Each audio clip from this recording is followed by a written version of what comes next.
You prepare yourself for the noise of a family argument, but I was not ready for the violence of a smooth white tablecloth. I walked into the dining room to find 12 perfect place settings and only 11 chairs. My parents had not just moved my seat, they had surgically removed it. Standing there, watching them smile at strangers, I realized this was not Thanksgiving. It was a performance, and I had been written out of the script.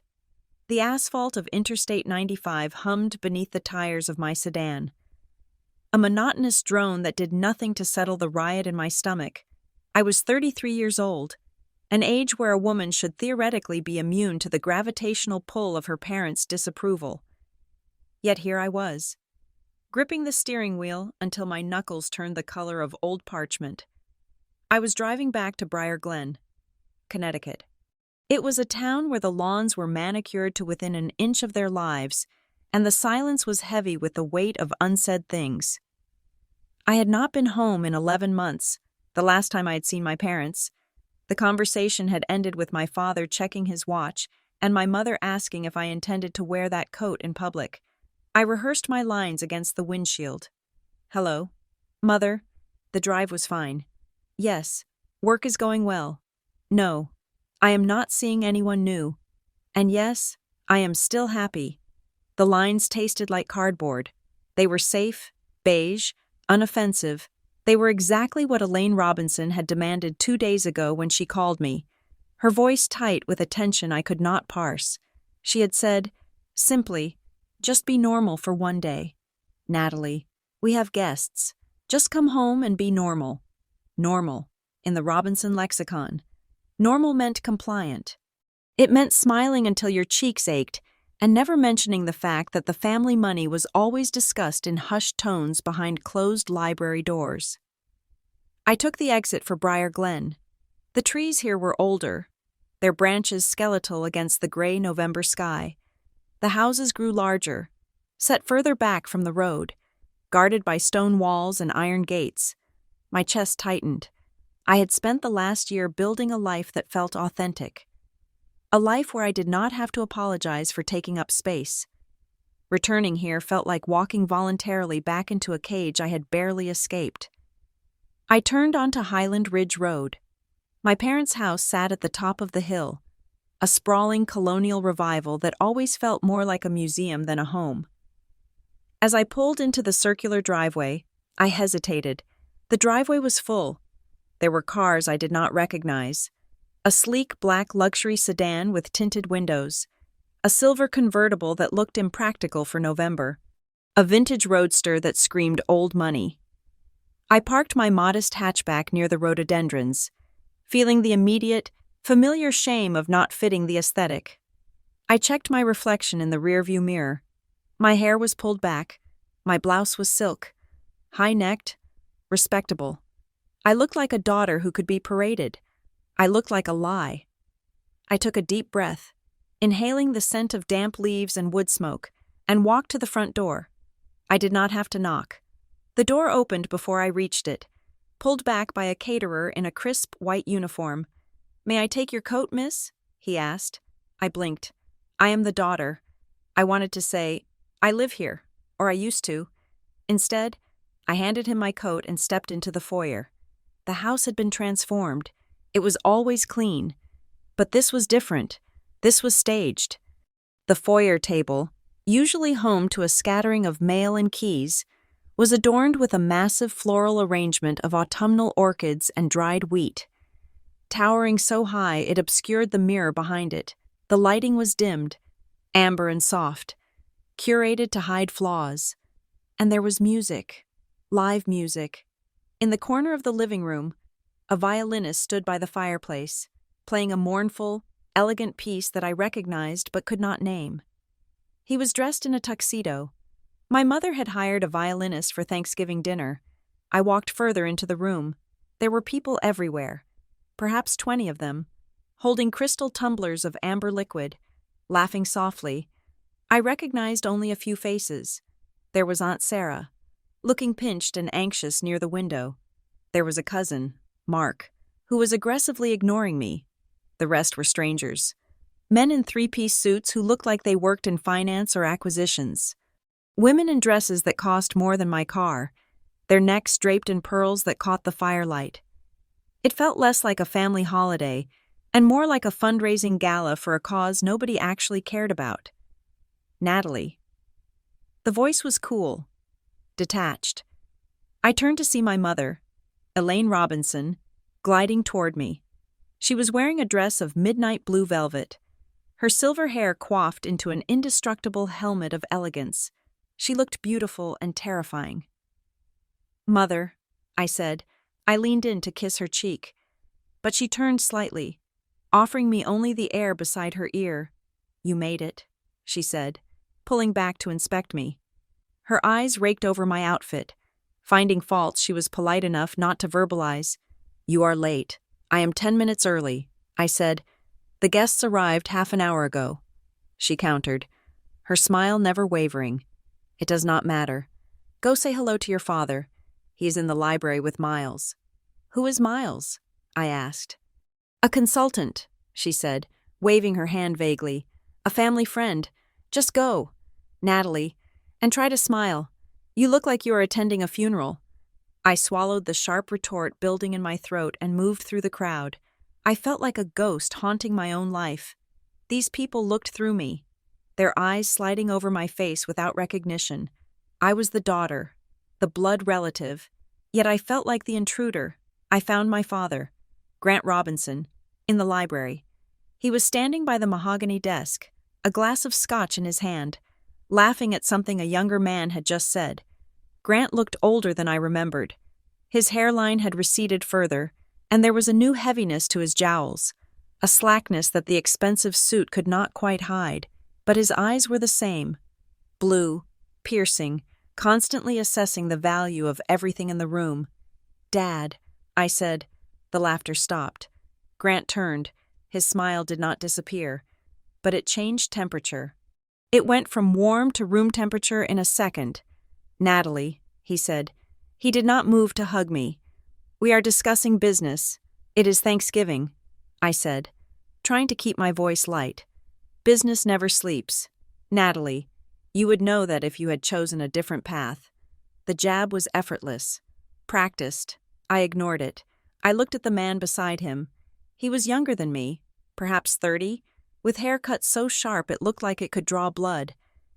He wore a suit that fit him like a second skin, and his posture was relaxed, claiming the space around him with an arrogance that set my teeth on edge. "This is Miles Keene," my father said, gesturing with his glass. "Miles has been helping us streamline some of the family holdings. He is a consultant." Miles extended a hand. His grip was dry and firm, his palm oddly smooth. "A pleasure to meet the famous Natalie," Miles said. His voice was smooth, a baritone that sounded like it had been engineered in a studio. "I have heard so much about you." I doubted that. Or rather, I doubted he had heard anything good. "Is that my brother?"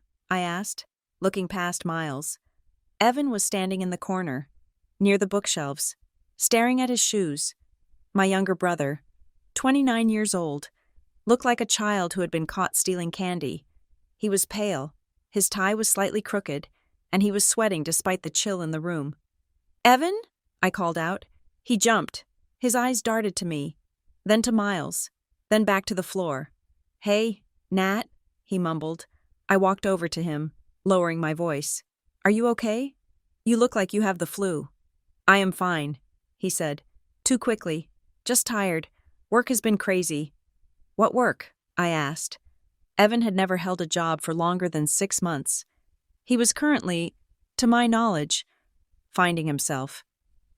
"I am working with Miles," Evan said, his voice dropping to a whisper. "He is teaching me the ropes, the business side. Dad is finally letting me in." I looked back at Miles, who was watching us with a predatory amusement. My father was patting Miles on the back, looking at him with a pride I had never seen directed at Evan. "Dinner is served," a voice announced from the hallway. The crowd began to migrate toward the dining room. I felt a knot of dread tighten in my chest. This was the moment, the performance of family unity. We would sit, we would eat turkey, We would pretend that we liked each other. I followed the procession into the dining room. If the rest of the house was staged, the dining room was a theater set. The long mahogany table was set with the good china, the pattern with the gold rim that we were never allowed to touch growing up. Crystal goblets sparkled under the chandelier. There were name cards at every setting, written in impeccable calligraphy. I scanned the table, looking for my name, Grant at the head, Elaine at the foot, Miles Keene on Grant's right, a position of honor that made my stomach turn. Evan on Grant's left. I walked down the length of the table. I saw cards for Aunt Sarah, for the aggressive cousin, for the strangers in the expensive suits. I reached the spot where I usually sat, the middle of the table, on the left side, facing the window. I stopped. There was no chair. I blinked, thinking my eyes were deceiving me. I looked at the floor. The oriental rug was smooth, the tablecloth draped down, undisturbed. There was a gap between Aunt Sarah and one of the strangers, a physical space where a person should be, but there was no place setting, no chair, no glass, no name card. I was not just displaced, I was erased. I looked up. The room had gone quiet. The guests were finding their seats, scraping chairs against the floor, settling napkins into laps, but a few of them were looking at me. They saw the gap. They saw me standing there, a woman without a place to land. "Mother," I said. My voice sounded loud in the sudden hush. Elaine was settling into her chair at the end of the table. She looked up, her eyebrows raised in mock surprise. "Yes, dear. There is no seat for me," I said. I did not want to say it. I did not want to acknowledge the slight, but I had no choice. I was standing while everyone else was sitting. Elaine smiled. It was a bright, terrifying expression. She looked around the table, gathering the attention of every guest, making sure they were all listening. "Oh, Natalie," she said, her voice light and airy, like she was discussing the weather. "We decided to make a little adjustment this year." "Adjustment?" I repeated. "Well," she said, picking up her wine glass, "we have so many productive, successful people at this table, people who contribute to the family legacy." She took a sip, her eyes locking onto mine over the rim of the crystal. "We have a new rule, no seat for disappointments." The silence that followed was absolute. Then, someone chuckled. It was a nervous sound at first, a polite reaction to what they assumed was a dry, witty joke. But then Elaine laughed, a tinkling, icy sound, and the rest of the table followed suit. The strangers laughed. Miles Keene smiled, a slow spreading of lips that did not reach his eyes. Even Evan let out a weak, breathy huff of laughter. Though he looked like he might vomit, I stood there, frozen. The blood drained from my face. It was not a joke. It was a public execution. My father cleared his throat. He did not laugh. He looked at me with a calm, detached gravity, like a judge passing a sentence. "Sit on the bench by the window if you wish to stay." "Natalie," he said. I looked at him. "The bench? The decorative bench where we piled coats?" "Dad," I said, my voice trembling despite my best efforts. "What is this?" "It is about accountability," Grant said. He kept his voice level, reasonable. He spoke to the room, not to me. "We are entering a new phase as a family, a phase of excellence. We can no longer support negative energy or lack of ambition. You have made your choices. Natalie, you chose to leave. You chose a career that stagnates. I am a graphic designer." I said, "I own my own firm." "You make pictures," Grant said, dismissing my entire decade of labor with a wave of his hand. "And you bring a certain heaviness to this house. We are building a brand here. The Robinson name means something. It means success. It means vitality. You do not fit the family brand right now." He picked up his knife and fork. "So," he continued, slicing into the turkey on the platter in front of him, "you can grab a plate and sit on the bench, or you can leave, but we will not have a void at this table." He gestured to the empty space where my chair should have been. "We removed the chair so the gap would be honest," he said. I felt like I had been slapped. The heat rushed into my cheeks, burning. I looked around the table. The strangers were looking down at their plates, pretending to be fascinated by the green beans. They were embarrassed for me, but they were also relieved. They were inside the circle. I was out. Aunt Sarah, who had known me since I was a baby, took a sip of water and looked away. The relative I barely recognized, a second cousin named Beatrice, I thought, leaned over to the man next to her. She is always being dramatic. Beatrice whispered. Her voice was meant to be private, but in the silence, it carried like a bell, always making a scene. That is why they had to do it. I stared at her. Beatrice had not seen me in 5 years. She knew nothing about my life, yet she spoke with the confidence of someone who had been briefed. Someone had been telling stories about me. I looked at Elaine. She was buttering a roll, serene and victorious. She had been painting a portrait of me to these people, a portrait of a volatile, unsuccessful, dramatic daughter who needed to be managed. And today, by reacting, by standing there looking shocked and hurt, I was proving her right. I needed to get out. I needed air. I am going to get some water, I said. My voice sounded thin, foreign. I turned and walked out of the dining room. I did not run. Though every instinct in my body screamed at me to sprint, I walked with a stiff, mechanical dignity. I went into the kitchen. The kitchen was a bustle of activity. Caterers were plating sides, pouring gravy. They ignored me, assuming I was just another guest. I walked to the far end, near the butler's pantry, and leaned against the granite counter. I gripped the edge until my fingers turned white. My breath was coming in short, jagged gasps. I closed my eyes, trying to stop the tears that were pricking at the corners. No seat for disappointments. It was so cruel, so theatrically villainous, that it felt unreal. Who did that? Who invited their child to Thanksgiving just to humiliate them? I poured a glass of tap water, my hand shaking so hard the water splashed onto the counter. From the other side of the pantry door, the swing door that led back to the dining hallway, I heard voices, low voices, urgent. I froze. She took it better than I thought. A man said, "It was Miles Keene. She is in shock." Grant's voice replied, "Give it a minute. She will explode. She always does. That is the point, isn't it? We need her off balance." "Grant," Miles said. His voice dropped lower, smooth and conspiratorial. "If she starts asking questions about the foundation or the accounts, we have a problem. We need her to want to leave. We need her to run away and stay away." I held my breath. My heart hammered against my ribs like a trapped bird. "I do not like it," Grant said. He sounded tired. "It feels excessive. It is necessary." Miles countered, "Keep her away from the documents. Do not let her poison the room with her questions.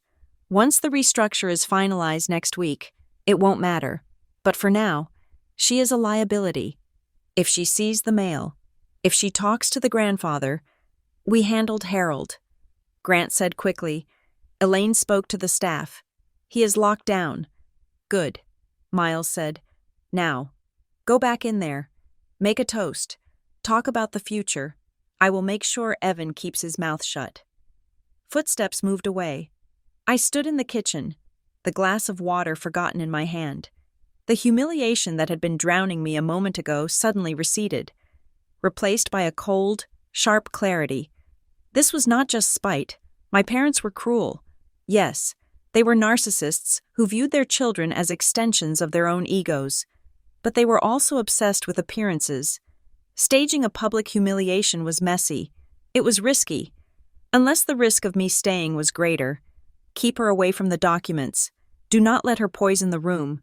We handled Harold, my grandfather. Harold Robinson, my father's father. The man who had built the family business from a hardware store into a regional empire. They had handled him? I set the glass down on the counter. The shaking in my hands stopped. I needed to leave, but not because I was hurt. I needed to leave because I was in danger, not physical danger. Perhaps, but something else. They were trying to push me out of the frame so they could finish something without witnesses. I pushed open the back door of the kitchen and stepped out onto the patio.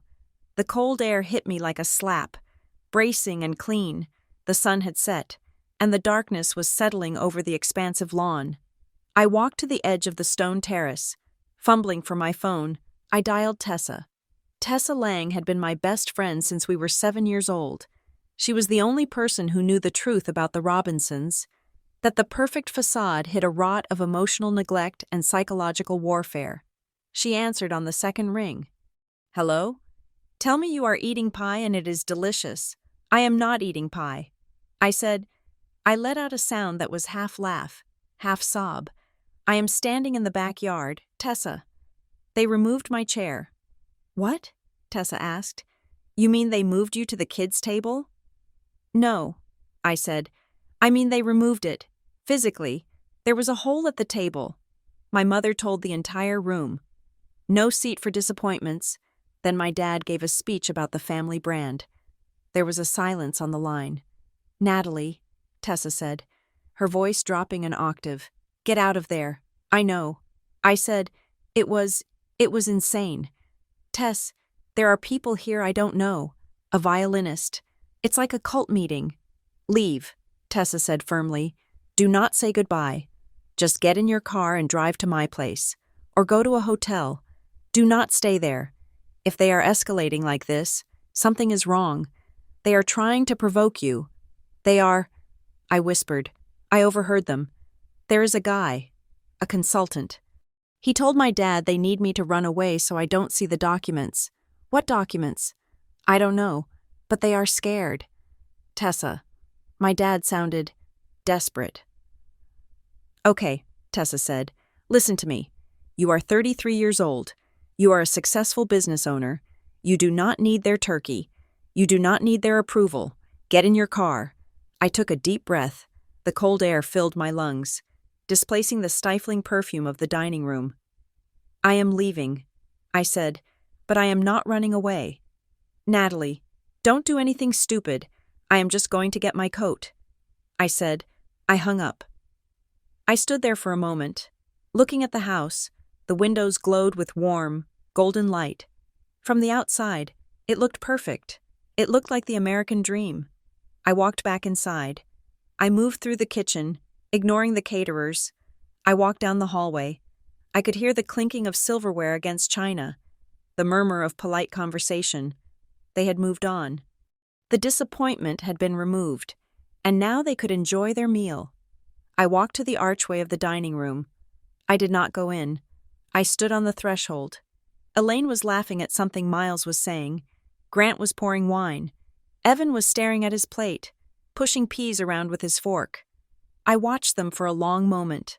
I watched the way Miles leaned back in his chair, claiming the space that should have been my father's authority.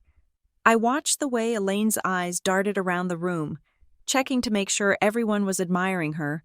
I stepped forward. The movement caught Grant's eye. He looked up. His fork paused halfway to his mouth. The room quieted down again, not as abruptly as before, but a ripple of silence spread from the head of the table. Elaine turned. Her smile tightened. "Back for the bench?" she asked. I did not smile. I did not yell. I stood very straight, keeping my hands at my sides. "I am leaving." "Mother," I said. My voice was calm. It carried to the corners of the room. "You have your brand. You have your performance." I looked at the empty space at the table, the gap in the line. I looked at Miles Keene. He was watching me with a bored expression, swirling his wine. Then I looked at my father. "You don't get to remove me and still use my name." I said. It was a guess, a shot in the dark based on the fragment of conversation I had heard.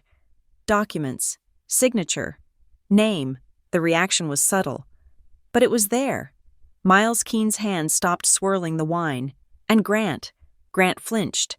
It was just a flicker, a widening of the eyes, a slight parting of the lips. The color drained from his face, just a shade. But under the chandelier light, it was visible. It was fear. Genuine, unadulterated fear. For the first time in my life, my father was afraid of me. Or rather, he was afraid of what I might know. I held his gaze for 1 second longer. Then I turned. I walked to the foyer, took my coat from the rack myself, ignoring the caterer who rushed forward. and walked out the front door. I got into my car. My hands were steady as I put the key in the ignition. I did not drive to the highway. I drove toward town. I wasn't going home, not yet. My father was afraid, and I was going to find out why. The Cedar and Stone Lodge was the kind of establishment that charged $300 a night for the privilege of sleeping in a room that smelled aggressively of pine needles and old money. It was designed to look rustic, with exposed beams and stone fireplaces, but the charm was as manufactured as the Thanksgiving dinner I had just walked out of. I threw my bag onto the bed and paced the length of the room. The carpet was thick, absorbing the sound of my boots, but it could not dampen the noise in my head. I should have kept driving. That was the logical move. I should have gotten back on the highway, driven the 2 hours back to my apartment, and poured a glass of wine while blocking my family's numbers on my phone. That would have been the clean break, but I could not leave. I stopped pacing and stared at my reflection in the dark window. Outside, the town of Briar Glen was asleep, buried under the silence of a holiday night. But inside my mind, I was replaying the last 10 seconds of my time in that house. I saw my father's face. Grant Robinson was a man of controlled variables. He did not do spontaneous emotion. He did not do vulnerability. And yet, when I said the words, "You don't get to remove me and still use my name," he had flinched. It was a microscopic reaction. A tightening of the corner of his eye, a sudden stillness in his hands. If I had not spent 33 years studying him like a survivalist studies the weather, I would have missed it. But I saw it. He was afraid. Why? If I was just a disappointment, a failed investment who did not fit the brand, my outburst should have been annoying. He should have rolled his eyes. He should have looked at Miles Keene with a weary expression that said, "See what I have to deal with?" But he had looked terrified. I sat on the edge of the bed and pulled off my boots. My hands were still shaking, not from cold, but from a potent cocktail of adrenaline and rage. They had removed my chair. The image of that empty space at the table burned behind my eyelids. It was so petty, so theatrically cruel, that it felt like a distraction. A magician waving a red flag with one hand, while the other hand picked your pocket. I checked my phone. 3 missed calls from Evan. None from my parents. I tossed the phone onto the nightstand. I would not leave in the morning. I was going to find out why a missing chair made my father sweat. The sun came up gray and reluctant over Briar Glen. I dressed in jeans and a thick sweater, armor for a cold day, and drank the terrible coffee provided by the lodge. My first stop was not my parents' house. It was Maple Hearth Residence. My grandfather, Harold Robinson, had been living in the assisted living facility for 2 years, the family narrative, written and distributed by my mother. Elaine was that Harold was declining. She spoke of his confusion, his fatigue, his need for quiet. I had visited him 4 months ago, and while he was slower, he certainly had not seemed confused, but Elaine insisted he was deteriorating rapidly. I pulled into the visitor lot. Maple Hearth was a nice place, in the way that expensive waiting rooms are nice. It was clean, quiet, and smelled of lavender disinfectant. I signed in at the front desk. The receptionist, a young woman with bright pink nails, frowned at her computer screen. Natalie Robinson. She read, "I don't see you on the approved visitor list, Ms. Robinson." My stomach dropped. "I am his granddaughter, I understand," she said, her voice dropping to that patronizing tone people use for difficult customers. But Mr. Robinson's daughter, Elaine, updated his protocols last month. She indicated that he gets very agitated by surprise visits. We are supposed to call her for clearance before letting anyone up. Of course she did. "Please do not call her," I said, leaning over the desk. I kept my voice low but firm. "It is the day after Thanksgiving. I drove 3 hours to see him. If he is asleep or does not want to see me, I will leave. But you are not going to call my mother and ask permission for me to see my own grandfather." She hesitated. She looked at the phone, then at me. I looked reasonable. I looked tired. "Fine," she whispered, "but just for 20 minutes. And if he gets upset, you have to go. Room 204. I walked down the hallway, my boots squeaking on the linoleum. The door to 204 was open a crack. I pushed it gently. "Grandpa?" I whispered. Harold Robinson was sitting in a leather armchair by the window, reading a newspaper with a magnifying glass. He was 82 years old, a man made of sharp angles and stubborn bone. He looked up. His eyes were clear. There was no fog, no confusion, just a sudden, sharp flash of recognition. "Natalie," he said. He put the newspaper down and tried to stand. I rushed over and hugged him, burying my face in the wool of his cardigan. He smelled of peppermint and old books, the smell of my childhood. "I thought you were in Chicago," he said, patting my back. "Your mother said you were working. She said you couldn't be bothered with the holiday." I pulled back, holding his arms. "She said that?" "She said a lot of things." Harold grunted. He sat back down, gesturing for me to take the chair opposite him. "She said you were having a hard time, that you were unstable, that seeing family just upset you." I felt the blood rush to my face. Unstable. It was a word that stripped away my credibility before I even entered the room.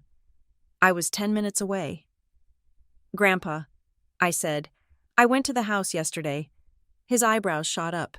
"You were there?" "I was there," I said, and then I told him. I told him about the cars in the driveway, the strangers in the living room, the violinist, and finally the table, the missing chair, the line about disappointments. As I spoke, Harold's expression changed. The warmth vanished, replaced by a cold, hard anger that I recognized instantly. It was the same look he used to get when he found a supplier trying to cheat him on lumber prices. "They did what?" he asked, his voice low. "They removed my seat," I said, "and Dad gave a speech about the family brand."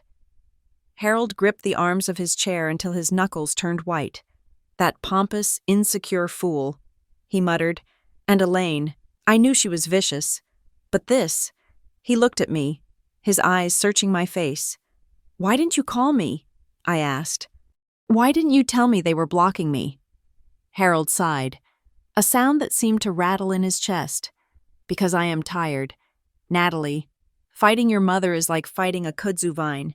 You cut it back, and it grows 2 inches while you're sleeping. She told the staff I was confused. She told them I hallucinate. If I argue, she looks at me with that pitying smile and tells the nurse I'm having an episode. It was easier to just go quiet." He leaned forward. "But I'm not confused, and neither are you." He looked at the door, checking to make sure it was closed. Then he reached down to the side of his nightstand. He fumbled underneath the bottom drawer. There was a faint scratching sound of tape peeling away from wood. He pulled out a small, silver key. "Take this," he said, pressing it into my hand. "What is this?" I asked. "It opens a lockbox," he said. "It is in my closet here, hidden in the bottom of the laundry hamper. I want you to take the box with you. Do not open it here. Take it back to wherever you are staying. Grandpa, you are scaring me." "Good," he said. "You should be scared. Your father is a weak man. Natalie, I love him, but he has always needed to be the biggest man in the room, even if he has to stand on other people's necks to do it.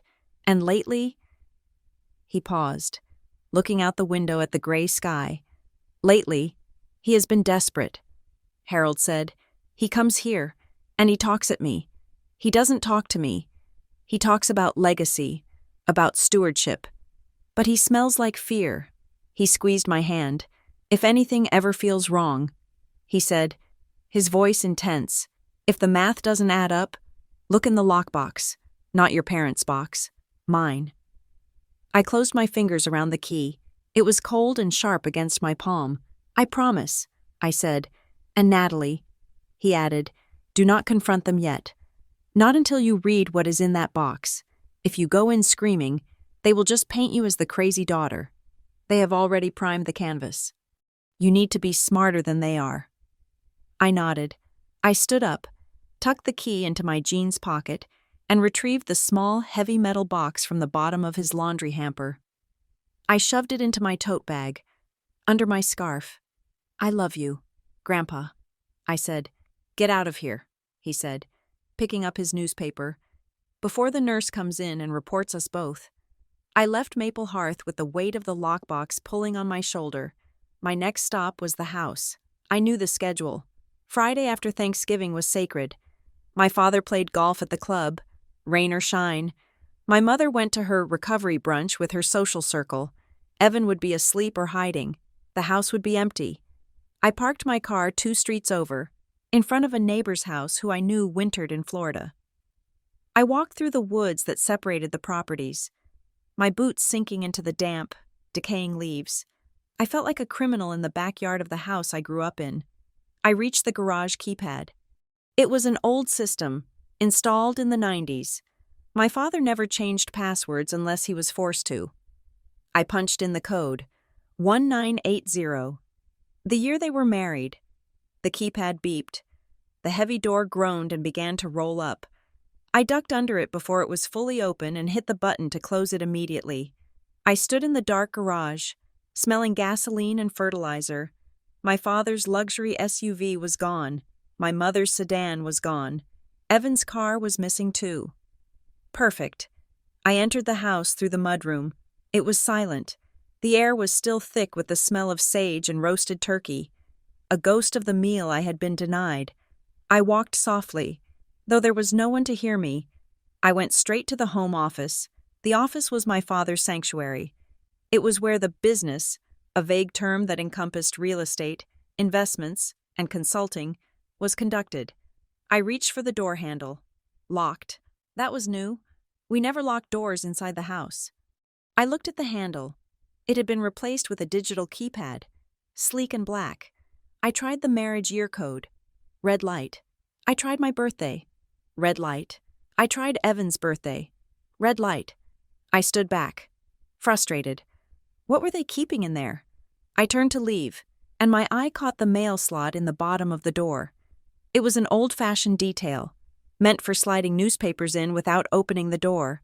A pile of mail was sitting on the floor inside the office, just visible through the slot, but one envelope was stuck halfway, caught in the brass flap. I knelt down. I pinched the corner of the envelope with 2 fingers and gently wiggled it. It was tight, but it moved. I pulled. It slid out. It was a thick, creamy envelope, expensive stationery. The address label read, Robinson Family Stewardship Foundation. Attention, Grant Robinson. I had never heard of the Robinson Family Stewardship Foundation. We gave to charity, certainly. We attended galas. But we did not have a foundation. A foundation implies a level of wealth and structural organization that my father had always aspired to, but never quite achieved. I turned the envelope over. It was already slid open. My father must have opened it, read it, and then dropped it, thinking it fell onto the pile inside. I pulled out the contents. It was a notification from the state filing office, confirming an amendment to the Articles of Incorporation. Routine paperwork, but stapled to the back was a form. Board resolution. Authorization of credit facility. I scanned the names listed at the bottom. Grant Robinson, President, Elaine Robinson, Secretary, Evan Robinson, Treasurer, and there, at the bottom, Natalie Robinson, Board Member. My breath hitched. Next to my printed name was a signature. It was loopy, elegant script. It looked very much like my signature. It had the same slant, the same flourish on the N, but I had not signed it. I looked at the date next to the signature, October 14th. I was in Seattle on October 14th. I was giving a keynote presentation at a design conference. I was nowhere near Connecticut. My parents had forged my signature. No, that was too simple. They had not just forged it, they had institutionalized it. They had made me a board member of a foundation I did not know existed. Why? You do not put a disappointment on the board of your foundation. You do not tie a liability to your assets, unless I was not the beneficiary, unless I was the insurance policy. I shoved the envelope into my jacket pocket. I could not stay here. The silence of the house suddenly felt hostile, as if the walls themselves were watching me. I ran back to the garage, let myself out, and sprinted through the woods to my car. I did not go back to the inn. I went to the Briar Glen Public Reading Room. It was a small library, smelling of dust and rain. I found a computer in the corner, one that faced the wall, and logged on. I typed Robinson Family Stewardship Foundation into the search bar. A website popped up immediately. It was sleek, modern, and filled with stock photos of diverse, happy people shaking hands and planting trees. It looked legitimate. It looked expensive. Mission: preserving legacy, empowering communities. I clicked on the About Us page.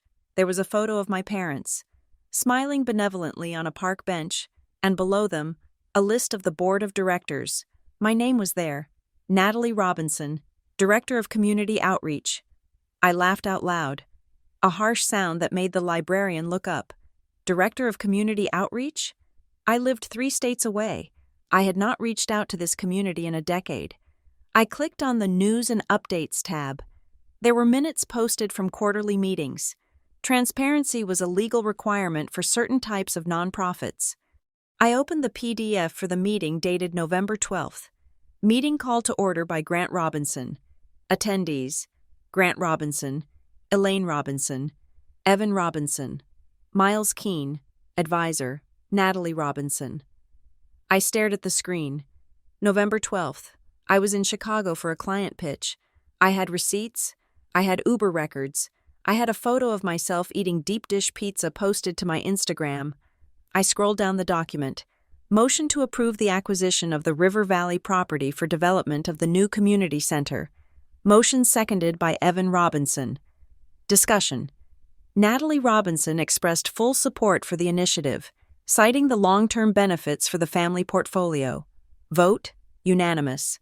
The words blurred on the screen. Natalie Robinson expressed full support. They were putting words in my mouth. They were creating a paper trail of my consent. They were building a history where I was not only present but active. Why lie about me being there? Why not just run the foundation without me? Because they needed 4 votes, or because they needed my name attached to the decision. If the River Valley property went bust, or if the debt turned toxic, who was on the hook? The board. All of us. I pulled out my phone. My hands were trembling again. I dialed Evan. He answered on the first ring, whispering, "Hello? Evan?"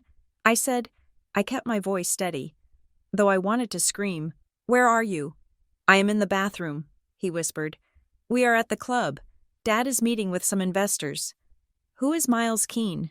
I asked. There was a pause. I heard him swallow. He is a guy. He helps people fix things. What is he fixing?" "Evan?" Evan's voice cracked. "Nothing. Everything. Look, Nat, you should just go home. Please. Dad was really upset yesterday. I found the website." "Evan," I said, "I am looking at the minutes from November 12th. It says I was there. It says I voted for a property acquisition." Silence. "Evan," I said, harder this time. "You know I wasn't there. You know I was in Chicago. Why is my name on these documents?" "It is just paperwork," Evan hissed. The panic in his voice was rising. "It doesn't mean anything. We just needed a quorum. Miles said it was fine. He said we could just proxy you in. You forged my signature." "Evan, that is a felony. Don't say that," he begged. "Don't use that word. We are doing this for the family. We are trying to save the house." "Save the house?" I asked. "What is wrong with the house?" Evan went silent. I heard a door open in the background. "Evan?" a voice called out. It was smooth, baritone. "Miles, I have to go," Evan whispered. "Evan, don't you hang up. Please, Nat, don't do this right now. Miles he is really smart. He is helping us. Just let it go." The line went dead. I sat in the library, staring at the phone. Just paperwork. We are trying to save the house. My parents were not just rich people acting mean. They were broke people acting desperate, and they were using my clean credit and my good name to patch the holes in their sinking ship. I printed every page of the website. I printed the minutes. I printed the annual report. I shoved the stack of warm paper into my bag. I went back to the cedar and stone lodge. Night had fallen. The room was dark and cold. I turned on the bedside lamp and pulled Harold's lockbox out of my bag. I took the silver key from my pocket. It fit the lock perfectly. I turned it, and the latch clicked open. I lifted the lid. Inside, there was no cash, no jewelry, just a neat stack of papers held together with a rubber band. I took them out. They were letters from Redmere Private Bank, a bank I had never heard of. I read the top letter. It was addressed to Grant Robinson. Dear Mr. Robinson, regarding the restructuring of your credit facility, as discussed, the collateral requirements have been adjusted. The inclusion of the trust assets, as guaranteed by all beneficiaries, allows us to extend the maturity date by 6 months. Beneficiaries, plural. I flipped to the next page. It was a copy of a loan agreement. Borrower, Robinson Family Stewardship Foundation. Guarantors, Grant Robinson, Elaine Robinson, Evan Robinson, Natalie Robinson, my name again, but it was the handwritten note at the bottom of the stack that stopped my heart. It was written on a piece of maple hearth stationery, in Harold's shaky, blocky print. Natalie, I found these in your father's briefcase when he visited last month. He thinks I am blind as well as old. Miles Keene is not a consultant. He is a liquidator. They are borrowing money against assets that don't exist. And they are using the foundation to hide the debt. They need your name because you are the only one with a clean record. If this goes down, they want you to go down with them. If they say you are not family, it is because family is the only thing they can take from you. Get a lawyer. Burn them down. Grandpa. I sat on the bed. The papers spread out around me like a debris field. The missing chair, the public humiliation. It wasn't just punishment. It was a setup. They wanted me to leave. They wanted me to be so hurt, so offended, that I would storm off and never look back. They wanted me estranged. Because if I was estranged, I wouldn't ask questions. I wouldn't check the mail. I wouldn't look at the minutes. They wanted me to be a ghost so they could use my body to sign the checks. I picked up the note again, burned them down. I felt a coldness settle in my chest, a sensation that was entirely new. It wasn't sadness. It wasn't even anger anymore. It was the absolute, crystalline clarity of a woman who realizes the monster under the bed is actually the people who tucked her in. I reached for my phone. I was not going to call Evan. I was not going to call my parents. I opened the browser and searched for legal aid in Connecticut. If they wanted a war, I would give them one, but I would not fight it with shouting matches in the dining room. I would fight it with paper. I would fight it with dates. I looked at the empty space in the room where a chair should be. I was going to build my own seat, and I was going to watch them break. The papers from Harold's lockbox were spread across the duvet of the hotel bed like a map of a foreign country, one where the currency was betrayal and the language was legalese. I sat cross-legged in the center of it, a glass of cheap Pinot Noir in my hand, reading the same paragraph for the 5th time. It was a credit facility agreement from Redmere Private Bank. The name sounded fictitious, the kind of bank that existed only in P.O. boxes in the Cayman Islands or Delaware, but the letterhead was heavy. Textured linen stock, the terms were aggressive. A revolving line of credit capped at $2 million, secured against a portfolio of assets listed in an appendix I could not find. But it was the guarantor section that made the wine turn sour in my stomach. Personal guarantor. N. Robinson. N. Robinson. It was a masterpiece of ambiguity. It could be me, Natalie. It could be nobody. It could be a typo. But in a legal battle, ambiguity is not a shield. It is a weapon. If the loan went into default, the bank would not look for N. Robinson, the imaginary person. They would look for the N. Robinson with a credit score of 800 and a solvent business. They would look for me. I picked up another document. This one was a letter addressed to the foundation, referencing a restructuring strategy overseen by a legal firm called Marwick and Hale. Harold had circled the name Sloan Marwick in shaky red ink on a separate notepad. His note was brief but damning. Sloan refused to answer my questions directly. He would only speak through Elaine. He told me I was confused about the trust structure. I am not confused. I am being erased. Sloan Marwick. I rolled the name around in my mind. It sounded slick, efficient, the kind of lawyer who wore cufflinks and did not ask where the money came from, only where it needed to go. I looked at the clock. It was 2 a.m. I was not going to sleep. My parents were sleeping. Surely, they were likely tucked into their 1,000-thread-count sheets in the house on Highland Ridge, satisfied that they had successfully pruned the family tree at dinner. They thought I was gone. They thought I was driving back to my life, nursing my wounds, accepting the narrative that I was simply not good enough for the table. They had no idea I was sitting 2 miles away, holding the blueprints to their ruin. I needed professional eyes. I was a graphic designer, not a forensic accountant. I knew how to spot a kerning error, not a shell company. The next morning, I did not go to the police. The police in Briar Glen played golf with my father. Instead, I drove 40 minutes to the neighboring city of Fairmont. It was a gritty industrial town that felt a world away from the manicured hedges of Briar Glen. I pulled up to the Fairmont Community Legal Center, a brick building sandwiched between a bail bondsman and a donut shop. I did not have an appointment, but the intake coordinator, a woman named Maria with kind eyes and a tired expression, squeezed me in between a landlord dispute and a custody hearing. I sat in a small, windowless office across from a young attorney named David Chen. He looked overworked, his desk drowning in manila folders. But when I laid out my photocopies, his focus sharpened. "I'm not asking for you to sue anyone yet," I said, keeping my voice level. "I just need to know what I'm looking at." David adjusted his glasses and read the board meeting minutes I had printed from the website. He compared them to the bank letter. "You say you were not at this meeting," he said, tapping the paper with his pen. "I was in Chicago." I said, "I have flight records. I have hotel receipts. I have a time-stamped photo of myself eating pizza in the West Loop. And this signature?" He pointed to the board resolution found in the mail slot. "It looks like mine." I said, "But I did not sign it." David leaned back in his chair, rubbing his temples. "Ms. Robinson, I am going to be honest with you." He said, "Family fraud cases are the hardest cases we touch. They are messy. They turn into credibility battles. It is not just about handwriting analysis. It is about, he said, she said. Your parents will claim you gave verbal consent.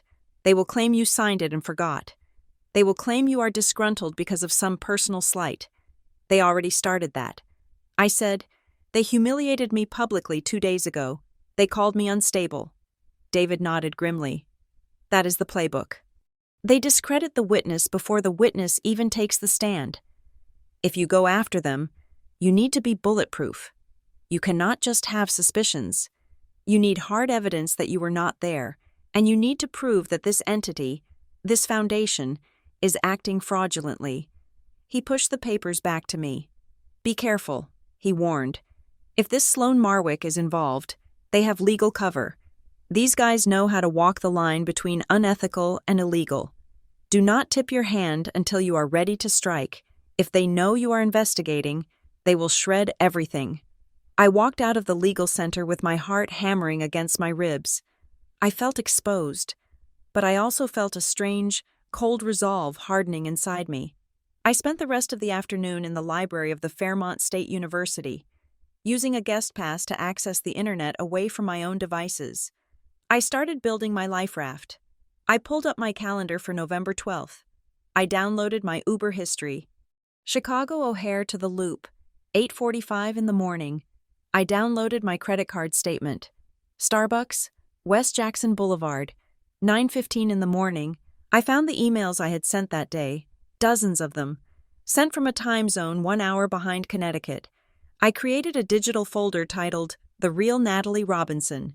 In it, I placed every receipt, every photo, every digital footprint that proved I was a living, breathing woman doing her job in the Midwest, not a silent partner in a Connecticut fraud scheme. By 5 o'clock, I had a timeline that was unassailable. I was not at the meeting. I did not vote for the acquisition. I did not approve the loan. But having proof was useless if I did not know what they were doing with the money. I needed to see them. I needed to see the performance up close. Now that I knew it was a performance, I checked the Briar Glen community calendar. Tonight was the annual Heritage Council Gala. My father, Grant Robinson, was being honored with the Pillar of the Community Award. Of course he was. I drove back to the lodge, changed into the black dress I had packed for the Thanksgiving dinner I never ate, and applied my makeup with the precision of war paint. I was not going to hide. I was going to the gala. The event was held at the Briar Glen Country Club. The ballroom was awash in gold light and the smell of expensive perfume and prime rib. A string quartet played in the corner, perhaps the same violinist from my parents' living room. Moonlighting. I walked in without a ticket. The girl at the check-in table looked flustered, but when I said, "I am Grant Robinson's daughter," she let me pass.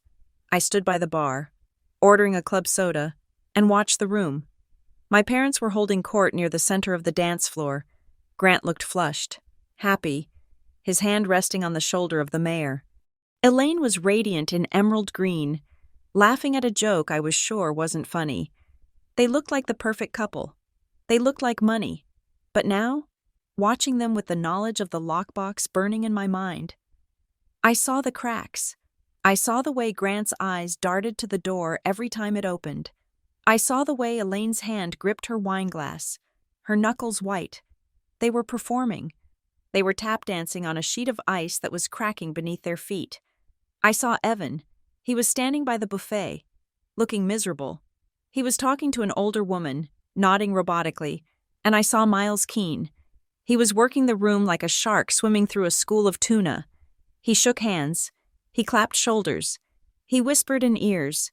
He looked entirely at home among the Briar Glen elite. Despite being a complete stranger to this town 6 months ago, I took a sip of my soda. I wasn't going to approach them. I was just going to let them see me. I moved slightly, stepping into the line of sight of my father. Grant looked up. He froze. The color drained from his face exactly as it had on Thanksgiving. He missed a beat in his conversation, his mouth hanging open for a fraction of a second before he snapped it shut. He tapped Elaine's arm. She turned. She saw me. Her smile faltered, then reattached itself with terrifying speed. She whispered something to Grant, then turned back to the mayor. Laughing louder than before, they were not coming over. They were going to ignore me. But Miles Keene was not. I saw him detach himself from a group of bankers. He adjusted his cufflinks and walked toward me. He moved with a fluid, predatory grace. "Natalie," he said, arriving at my elbow. His voice was warm, concerned. It was the voice of a man who just wanted everyone to get along. "I did not think we would see you tonight." I turned to face him. He was handsome in a generic, corporate way. Perfect teeth, dead eyes. "I am a Robinson." "Miles," I said, "I thought I should support the family brand." He chuckled softly, a dry, humorless sound. "Look," he said, leaning in closer. "I know Thursday was difficult. Emotions were running high. Your father feels terrible about how it played out." "Does he?" I asked. "He looks quite happy receiving his award." "He is putting on a brave face," Miles said. "He worries about you." "Natalie, we all do." I laughed. It was a genuine laugh, born of incredulity. "You worry about me? You removed my chair. Miles, you erased me." "That was a symbolic gesture," he said smoothly. "Perhaps a bit heavy-handed, I agree, but your parents felt it was necessary to reset the dynamic." He took a sip of his drink, his eyes locking onto mine. "You know," he said, his voice dropping to a murmur, "people in this town talk. They love a scandal. When you stormed out like that, well, it looked volatile." "Volatile," I repeated. That was the word Elaine had used with the nursing home staff. "It was their talking point. I am just looking out for you," Miles continued. "If you keep pushing, if you keep making scenes, people are going to remember the version of you your parents have already been protecting them from. The unstable daughter, the one who couldn't cut it." He smiled, and it was the coldest thing I had ever seen. "I have an idea," he said. Reaching into his inner jacket pocket, he pulled out a folded piece of paper. It was not a napkin. It was a typed document. "I happen to have this on me," he said. "Just a draft. It is a simple clarification statement." I looked at the paper. I, Natalie Robinson, acknowledge that due to personal health reasons, I have not been active in recent family business decisions and fully ratify the actions taken by the board in my absence. It was a confession of incompetence. It was a retroactive permission slip. Sign this, Miles said, offering me a silver pen. We can release it quietly. It explains your absence. It explains the tension. It smooths everything over. You get your seat back at Christmas. We forget the whole ugly Thanksgiving incident. I stared at the pen. If I signed that, I was validating every forged signature they had made. I was giving them legal cover to use my name for whatever debt they were drowning in. I looked up at Miles. No, I said. Miles sighed. Like a disappointed teacher. Natalie, don't be difficult. This is a lifeline. I am not drowning. Miles, I said, but I think you might be. His smile vanished. The mask slipped. Just for a second. You have no idea what is happening. He hissed. His voice was no longer smooth. It was sharp, jagged. You are a tourist here. You come home once a year and judge.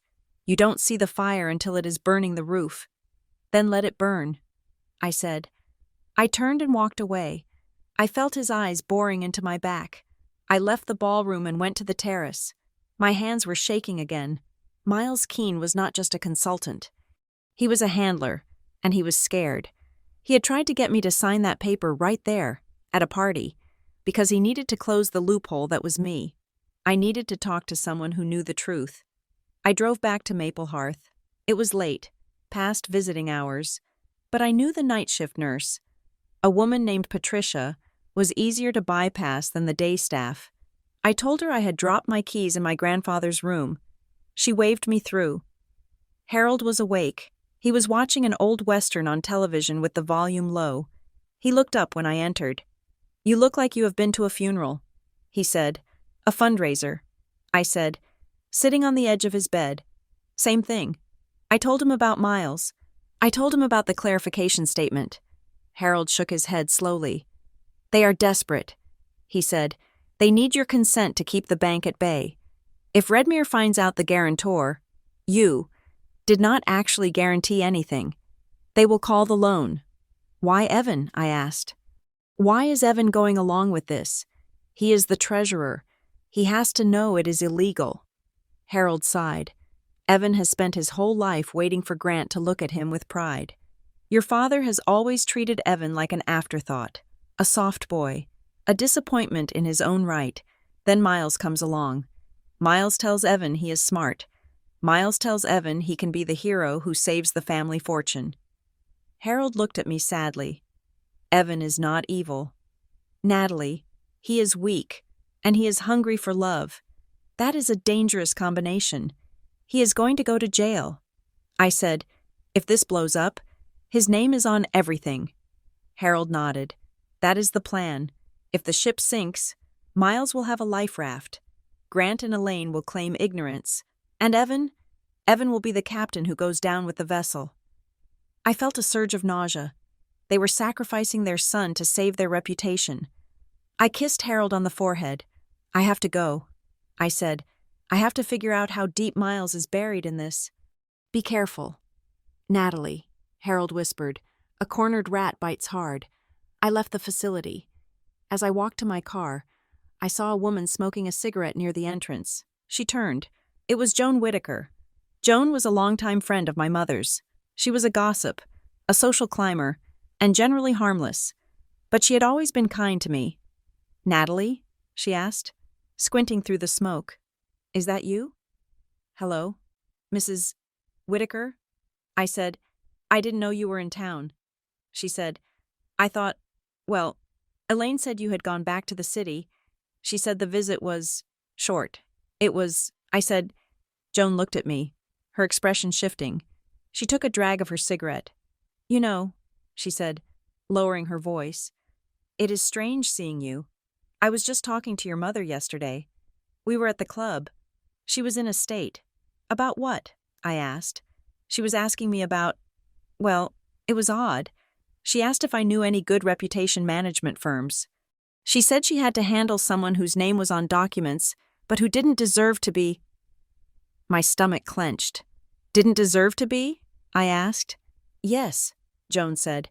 She was talking about it like it was a mistake, like someone had claimed credit for work they didn't do.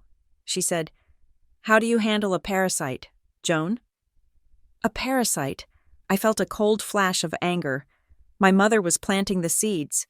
She was already spinning the story that I was the one forcing my way into the foundation, that I was the one claiming credit, and that she was the victim trying to manage me. She is very stressed, Joan added, stamping out her cigarette. You should be easy on her, Natalie. I forced a smile. I will keep that in mind. Mrs. Whitaker. I drove back to the lodge in silence. A parasite. The projection was staggering. They were using my name to secure loans, and they were calling me the parasite. I went back to my room and opened my laptop. I was done being defensive. I was done building life rafts. I needed a torpedo. I went back to the state filing website. I pulled up the original incorporation documents for the Robinson Family Stewardship Foundation. I looked at the officers again. President, Grant Robinson. Secretary, Elaine Robinson. I looked at the treasurer line. On the website, it listed Evan, but on the official state filing, the one filed with the Secretary of State, the name was different.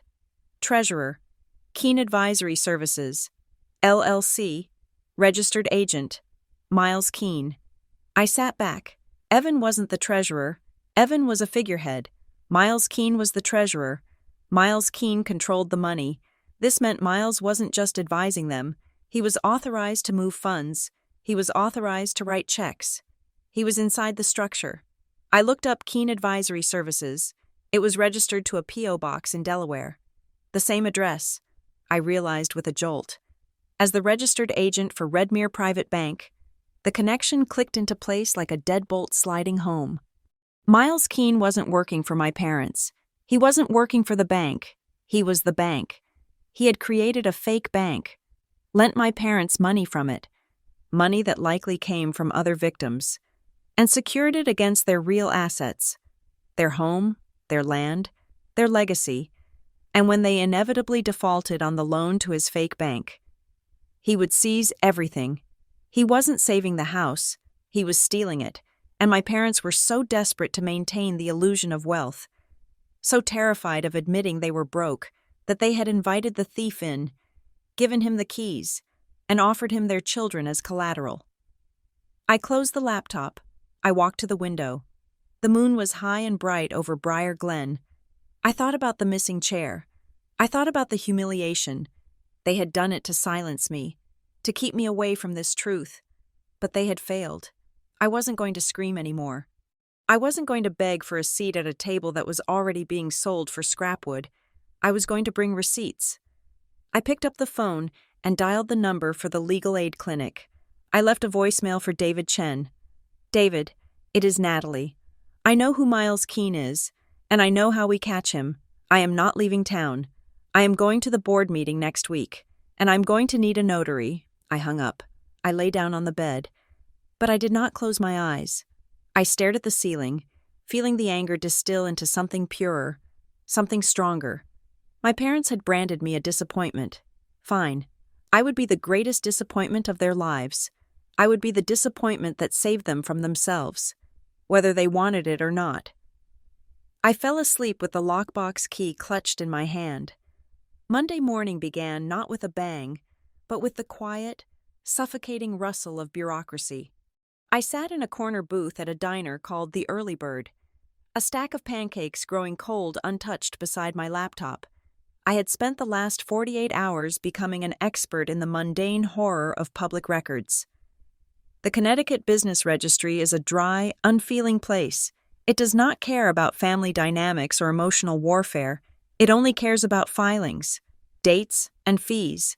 And as I scrolled through the history of the Robinson Family Stewardship Foundation, the story it told was not one of charity.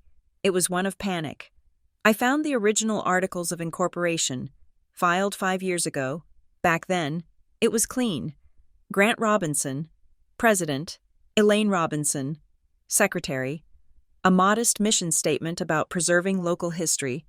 Then came the amendments, 3 months ago. The filings went erratic. There was an amendment to expand the board, filed at 2 a.m. on a Saturday. There was a change of address that listed a suite in a strip mall that, upon Google Maps inspection, turned out to be a mailbox rental center.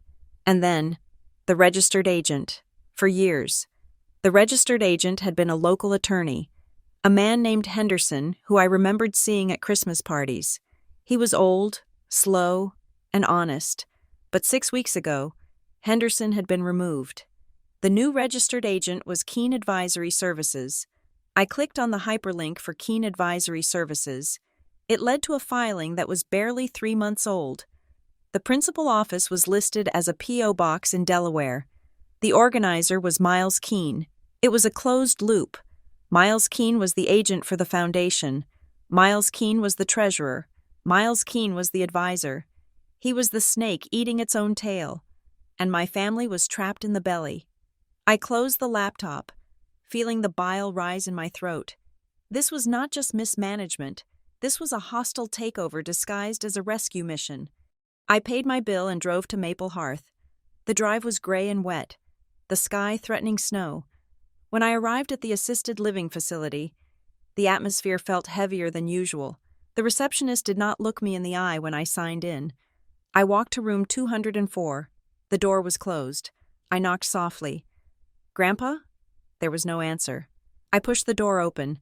Harold Robinson was sitting in his chair. But he was not reading. He was not watching television. He was staring at the wall, his hands resting limp in his lap. He looked smaller than he had 2 days ago. He looked defeated. I walked in and knelt beside his chair. "Grandpa," I said, "it is Natalie." He turned his head slowly. His eyes were red-rimmed. "They were here," he said. His voice was a dry rasp. "Who?" "Your parents," he said. "Yesterday afternoon. They stayed for 2 hours. I felt a spike of alarm. Did they hurt you?" Harold shook his head. "No. It would have been easier if they had yelled. If Grant had puffed out his chest and lectured me." He took a shaky breath. Elaine cried. "Natalie." She sat on the floor by my feet, and she wept. She told me she was terrified. She said they were going to lose the house. She said they were going to lose the standing in the club. She said if I didn't help them, the legacy was gone. The legacy, that word again. The golden calf my father worshipped. "What did they want you to do?" I asked. Harold reached into his cardigan pocket and pulled out a crumpled tissue. He wiped his nose. "They had a paper," he said. "A document. Elaine said it was just a formality, a retrospective approval of the trust assets being used as collateral. She said it was for my own protection, so I wouldn't be liable if things went wrong." He looked at me, his eyes sharp with a sudden, painful clarity. She was lying. Of course, the document would have made me liable. It would have signed over the last of my personal savings to cover their interest payments. I gripped his hand. "You didn't sign it. Tell me you didn't sign it." "I didn't," Harold said. "I told her no." He looked away, out the window at the parking lot. But it broke my heart. Natalie, to see her like that. She wasn't acting. She was desperate. She kept saying, "We just need more time. Miles says we just need more time." "Miles," I said, spitting the name like a curse. "They are terrified of him." Harold whispered. I saw it in Grant's eyes. He stood by the door the whole time, checking the hallway, like he was afraid someone was listening. "They are not running this show anymore. They are taking orders." I stood up. The anger was a cold, hard knot in my stomach. "I am going to fix this," I said. "You cannot fix people who do not want to be fixed." Harold said softly, "I am not trying to fix them." I said, "I am trying to stop them from dragging us down with them." I left Maple Hearth and drove straight to the center of town. I had an appointment I had not made, but I was going to keep it anyway. Marwick and Hale Legal Group occupied the second floor of a renovated brick building on Main Street. It was the kind of office that projected stability, dark wood paneling, leather chairs, a receptionist who looked like she cost $200 an hour. I walked up to the desk. "I am here to see Sloane Marwick," I said. The receptionist looked up over her glasses. "Do you have an appointment?" My name is Natalie Robinson. I said, I am a board member of the Robinson Family Stewardship Foundation. Mr. Marwick represents the foundation. I have some urgent questions about the filings. The mention of the foundation made her pause. She typed something into her computer. One moment, she said. She picked up the phone and whispered something. A moment later, she hung up. Mr. Marwick can spare 5 minutes, she said. She led me down a hallway lined with framed diplomas. We stopped at a heavy oak door. She knocked and opened it. Sloan Marwick was a man who looked like he had been polished. His suit was gray, his hair was silver, and his smile was practiced. He stood up behind a massive desk that was completely clear of papers. Ms. Robinson, he said, extending a hand. A pleasure. I was not aware you were in town. I ignored his hand. I sat in the chair opposite him. I am in town, I said, and I've been doing some reading. Sloan sat down, clasping his hands on the desk. He looked at me with an expression of polite indulgence. I see, he said. And what have you been reading? The state filings, I said, and the minutes from the November meeting, the one I didn't attend. Sloan didn't blink. Ah, yes, he said. The November meeting. A very productive session. I wasn't there. Mr. Marwick, Sloan tilted his head slightly. Technically, physical presence is not required for board participation. Ms. Robinson. Given the family nature of the foundation, we often operate on a basis of oral approvals and proxy consensus. Proxy consensus. I repeated. Is that the legal term for forgery? Sloan's smile tightened at the edges. Ms. Robinson, he said, his voice dropping a register. I would be very careful about using words like that. Your parents indicated that you were fully briefed on the agenda and had given your assent to the proceedings. In family structures, formalities are often fluid. We rely on the word of the officers. Your father, the president, attested to your vote. He was stonewalling me. He was hiding behind the veil of family understanding. He knew exactly what he was doing. He was creating a plausible deniability defense. If I sued, he would say he was just following the instructions of the president. I have flight records. I said, I have proof I was in Chicago. I never gave oral approval. I never gave written approval. And my name is on a loan guarantee that I never saw. Sloan sighed. He opened a drawer and pulled out a file.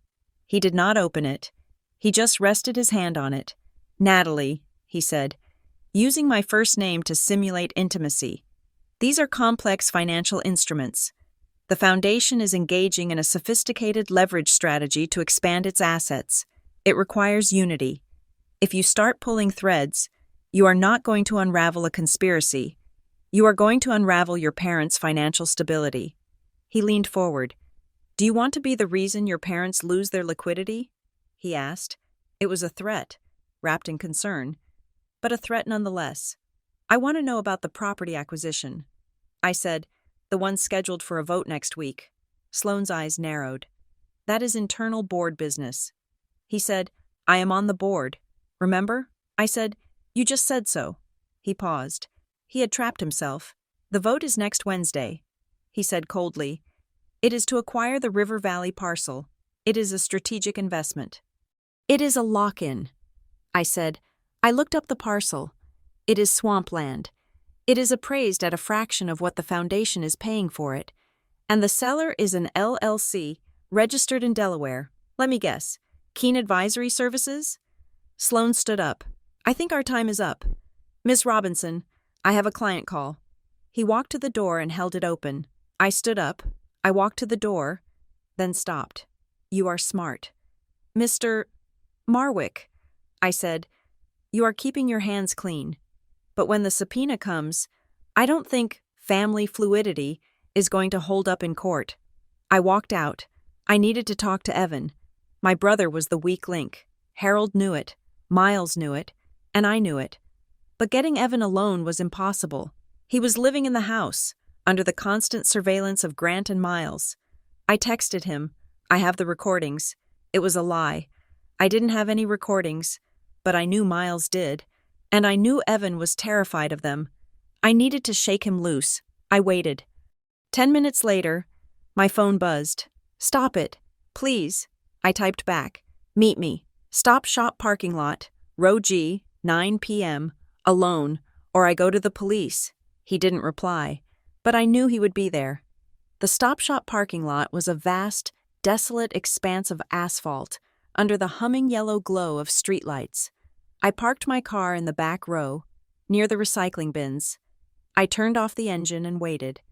At 9:15, a sedan pulled in. It was Evan's car. He parked 2 spots away. He sat in the car for a long time. Finally, he opened the door and stepped out. He looked terrible. He was wearing a hoodie under a blazer, a sartorial clash that screamed of a man who had stopped caring. His face was pale, his eyes darting around the empty lot like a frightened animal. I got out and walked over to him. "Evan," I said. He flinched. He looked at me, his eyes wet. "You said you had the recordings," he whispered. I lied.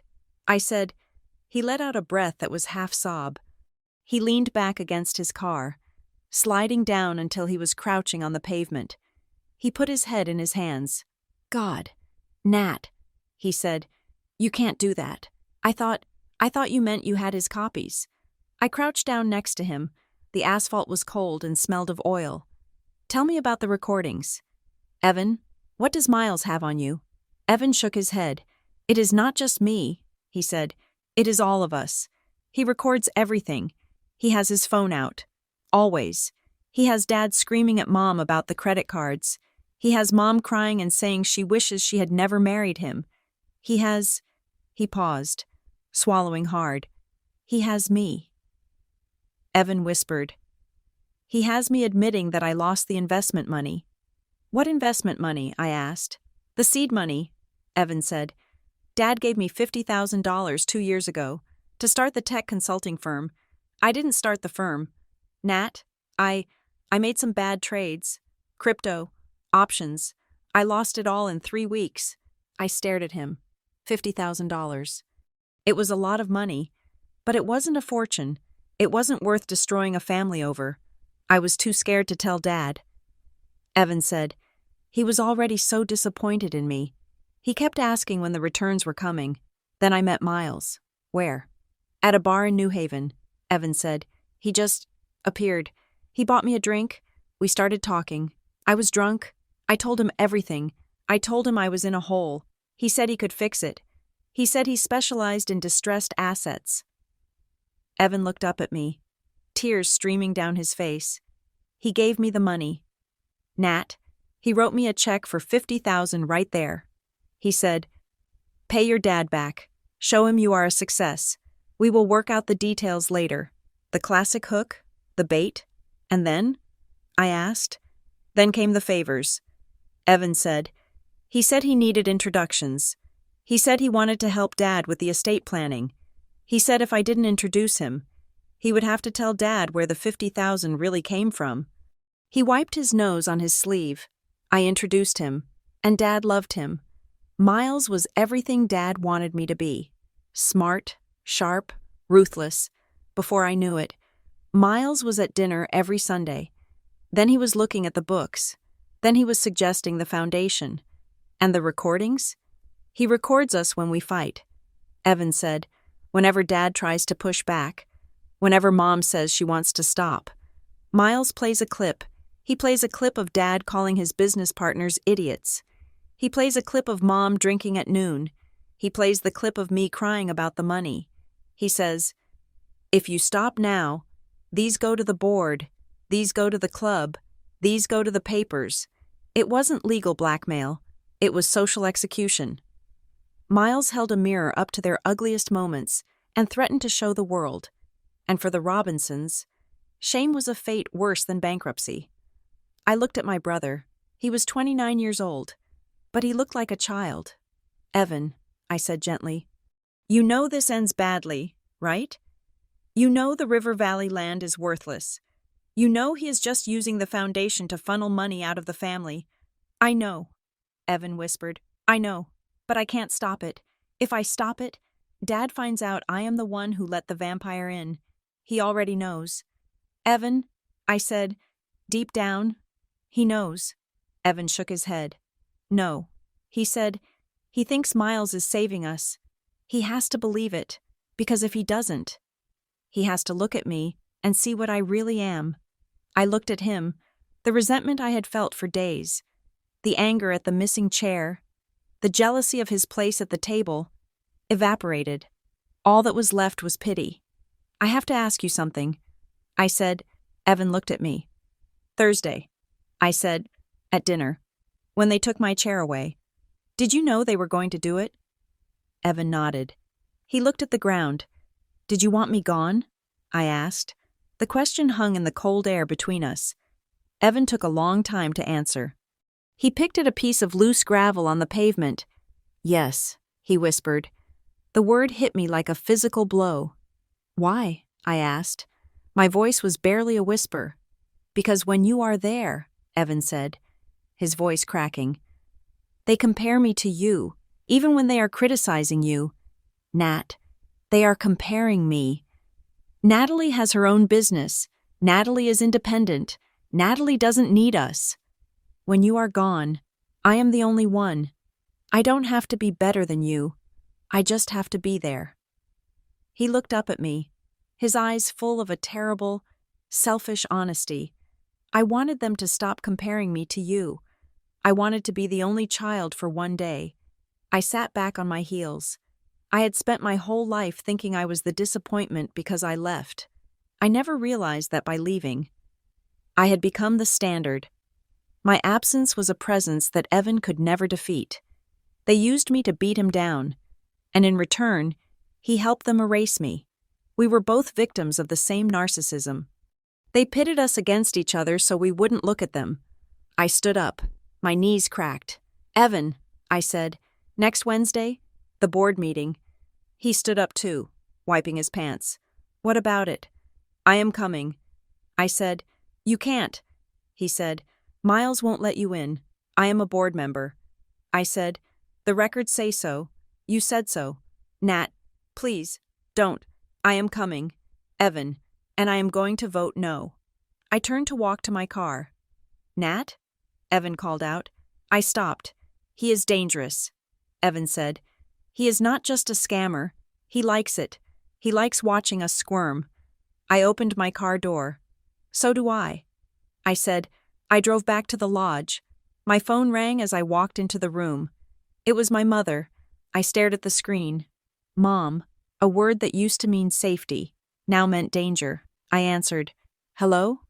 Natalie? Her voice was soft. It was the voice she used when she wanted something, the voice she used to return undercooked food at restaurants. Hello, Mother. I was calling to see if you were safe, she said. We didn't hear from you. We thought you might have driven back to the city. I am still here. I said, oh, she said. There was a pause, a hesitation. Natalie, she said, about Thursday. It was intense. Your father and I have been talking. We think perhaps we were too harsh. The chair, it was a metaphor, but perhaps a clumsy one. Perhaps, I said dryly. We want to start over, she said. We want to put this behind us. Miles thinks, I cut her off. I don't care what Miles thinks. Natalie, please. She sounded frantic now. The mask of calm was slipping. You have to understand, we are under a lot of pressure. The foundation is, it is a very delicate time. We need unity. Unity, I said. That is the word Sloane Marwick used. You spoke to Sloane? Her voice rose an octave. I did, and I went to the library. Mom, I saw the minutes. I saw my name. There was a silence on the line, a heavy, breathing silence. You forged my signature. I said, Natalie, listen to me. She whispered. Her voice was trembling. It isn't what you think. You had to commit a felony? You don't understand what we owe, she snapped. The words hung there. You don't understand what we owe. Not how much we owe. What we owe. Who do you owe? Mom? I asked quietly. Is it Miles? She started to cry. It was a jagged, ugly sound. Just come home, she sobbed. Just come home and sign the papers and let us fix it.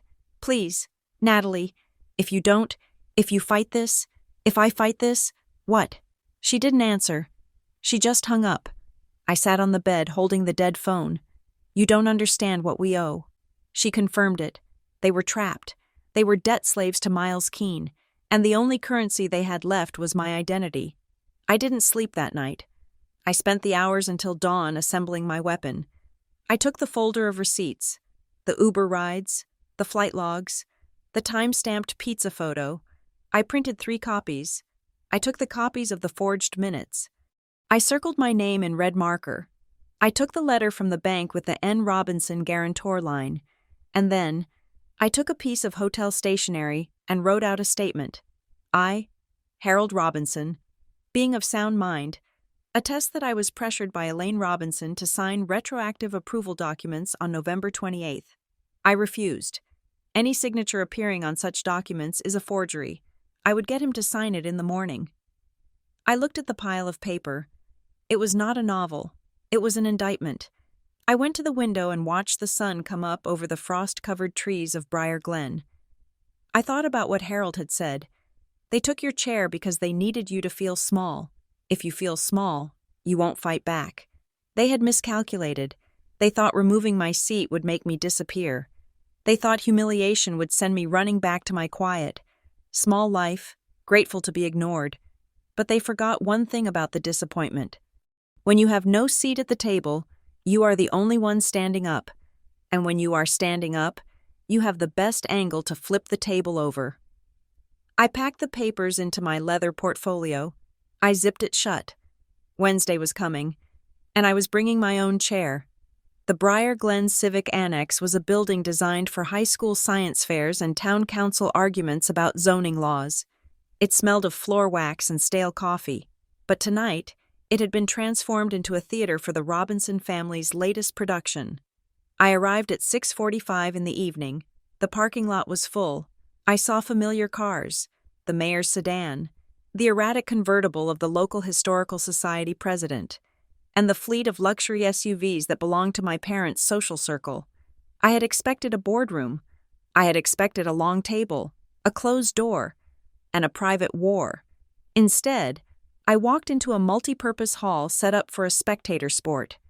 There were rows of folding chairs, perhaps 50 of them, and they were occupied. The town's elite were here, murmuring in low voices, clutching agendas printed on thick, creamy paper. At the front of the room, on a raised stage usually reserved for debate teams, sat the board. My father, Grant Robinson, sat in the center. Looking statesmanlike in a navy suit, my mother, Elaine, sat to his right, her posture so rigid she looked like she might snap if a strong wind hit her. Evan was on the far left, staring at the plastic water bottle in front of him as if it contained the secrets of the universe. And next to Grant sat Miles Keene. He looked relaxed. He was leaning back in his chair, whispering something to my father, who nodded gravely. Miles looked like the only person in the room who was actually enjoying himself. I stood at the back of the room for a moment, clutching my leather portfolio. I realized instantly what this was. This was not a business meeting. This was a coronation. They had invited the town to witness the expansion of the foundation, to applaud the stewardship, and to make any dissent look like a public tantrum. If I stormed in screaming, I would look exactly like the volatile, unstable daughter they had warned everyone about. I took a deep breath. I smoothed my blazer. I walked down the center aisle. Heads turned. I heard the rustle of fabric as people shifted to look. I saw Mrs. Whitaker whisper something to her husband. I saw the mayor raise an eyebrow. I did not stop until I reached the front row. There were no empty seats on the stage. There was no placard for Natalie Robinson. I sat in an empty folding chair in the front row, directly across from my father. Grant looked up. His eyes met mine. He did not smile.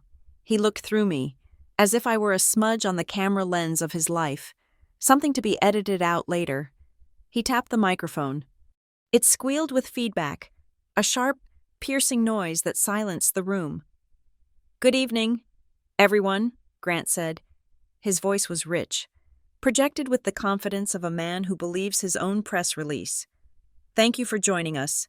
The Robinson Family Stewardship Foundation is proud to serve this community. Tonight, we are here not just to conduct business, but to celebrate a legacy. He launched into his speech. It was a greatest hits collection of hollow buzzwords. He spoke of intergenerational responsibility. He spoke of community pillars. He spoke of sacrifices made for the greater good. I watched him. I watched the way his hands shook slightly when he turned the page of his notes. I watched the sweat beading on Evan's upper lip. We are at a crossroads. Grant continued.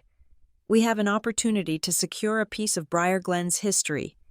The River Valley property is not just land, it is a promise, and tonight, the board will vote to bring that promise home. He paused for applause. The room clapped politely. Elaine smiled. A rictus of teeth and tension. I waited. I waited until the applause died down. I waited until Grant reached for his gavel to open the formal voting session. Mr. President, I said. I did not shout. I spoke in a clear, measured voice. The kind of voice one uses to order a coffee. Grant froze. He did not look down at me. We will now proceed to the agenda items, he said, speaking over me. Item 1. The acquisition of the River Valley parcel. Mr. President, I said again, standing up. The room went deadly silent. Grant looked at me then. His eyes were cold, furious. Natalie, he said, we are in the middle of a meeting. Please sit down. I am a member of this board. I said, I held up the printout from their own website. According to your public filings, and according to the minutes of the last meeting, I am a voting director. I am requesting my seat. A murmur ran through the crowd. People were looking from me to the stage, sensing the blood in the water. Grant looked at Miles. It was a quick, desperate glance. Help me. Miles leaned forward toward his microphone. He smiled. A patient, condescending smile. Ms. Robinson, Miles said. His voice was smooth like oil. We appreciate your enthusiasm. However, as the legal advisor to the foundation, I must inform you that you are not currently in good standing. Not in good standing, I repeated. Correct, Miles said. Due to consistent absences and a failure to participate in mandatory governance reviews. Your voting rights have been suspended pending a review. It is standard procedure. He looked at the crowd, offering a shrug that said, Bureaucracy. What can you do? I walked toward the stage. I placed my portfolio on the edge of the platform, right in front of Miles. I have a copy of the foundation bylaws here. I said, I opened the portfolio. I downloaded them from the Secretary of State's database this morning. Article 4, Section 2. Removal or suspension of a director requires a majority vote of the board, with written notice given to the director 10 days in advance. I looked at Miles. I received no notice. I said, and since I was not present at any meeting where such a vote took place, I assume the minutes will reflect that. Miles's smile faltered. He hadn't expected me to read the bylaws. He thought I was just an artist, a creative type who got a headache from small print. There was a clerical delay, Miles said, his tone sharpening, but the board's intent was clear. Intent is not law. Mr. Keene, I said. I turned to the audience. I saw faces I had known my whole life, my third-grade teacher, the owner of the bakery. They were watching with rapt attention. Furthermore, I continued, keeping my voice steady. The minutes from the November 12th meeting state that I was present and voted in favor of the initial proposal for this land deal. I pulled a sheet of paper from my portfolio. This is a flight manifest, I said, holding it up. It shows that on November 12th, I was on a plane from Chicago to Seattle. This is a time-stamped photograph of me giving a presentation at a conference in Washington State at the exact time this meeting was allegedly taking place in Connecticut. I laid the papers on the stage. I was not there. I said, my voice was not there, and I did not vote for this acquisition. The murmuring in the room grew louder. It wasn't just gossip anymore. It was confusion. The narrative was cracking. Grant stood up. His face was red. Natalie, this is not the place for this, he snapped. You are disrupting a community event. I am trying to protect the community. Dad, I said. I looked at Evan. He was staring at me, his eyes wide and terrified.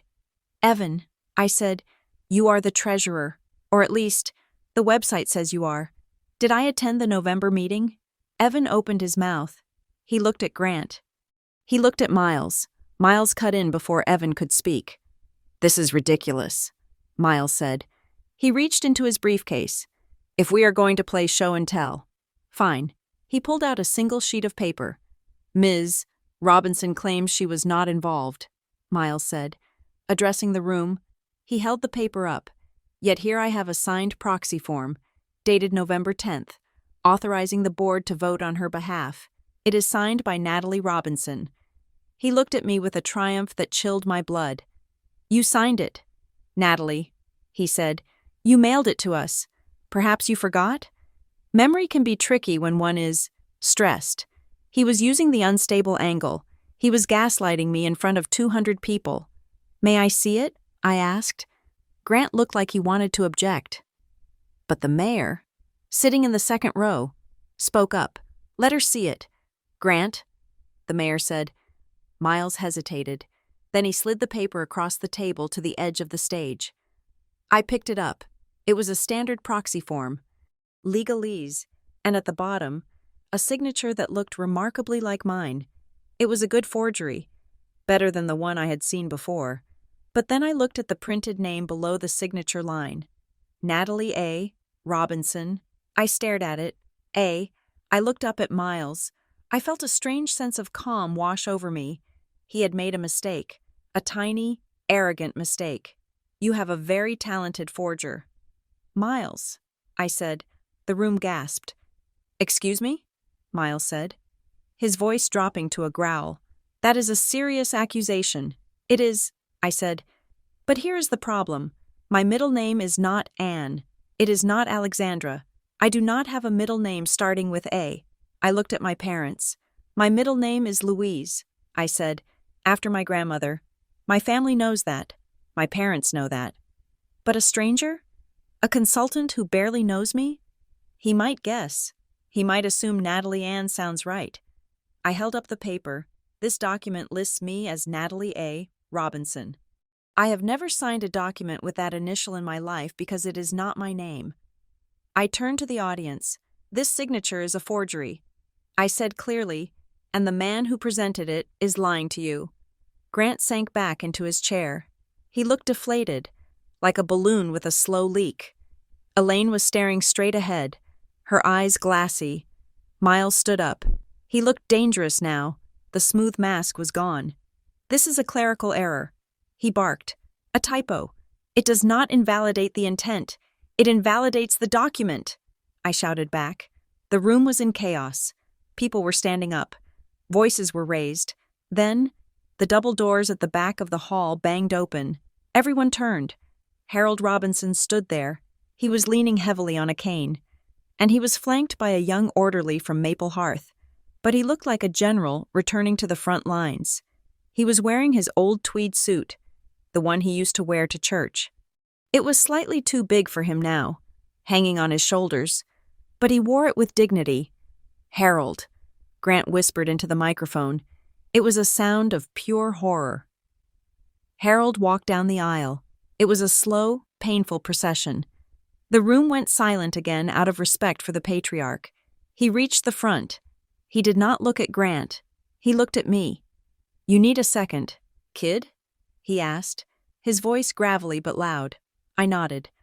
I pulled a chair from the front row and placed it next to me, facing the stage.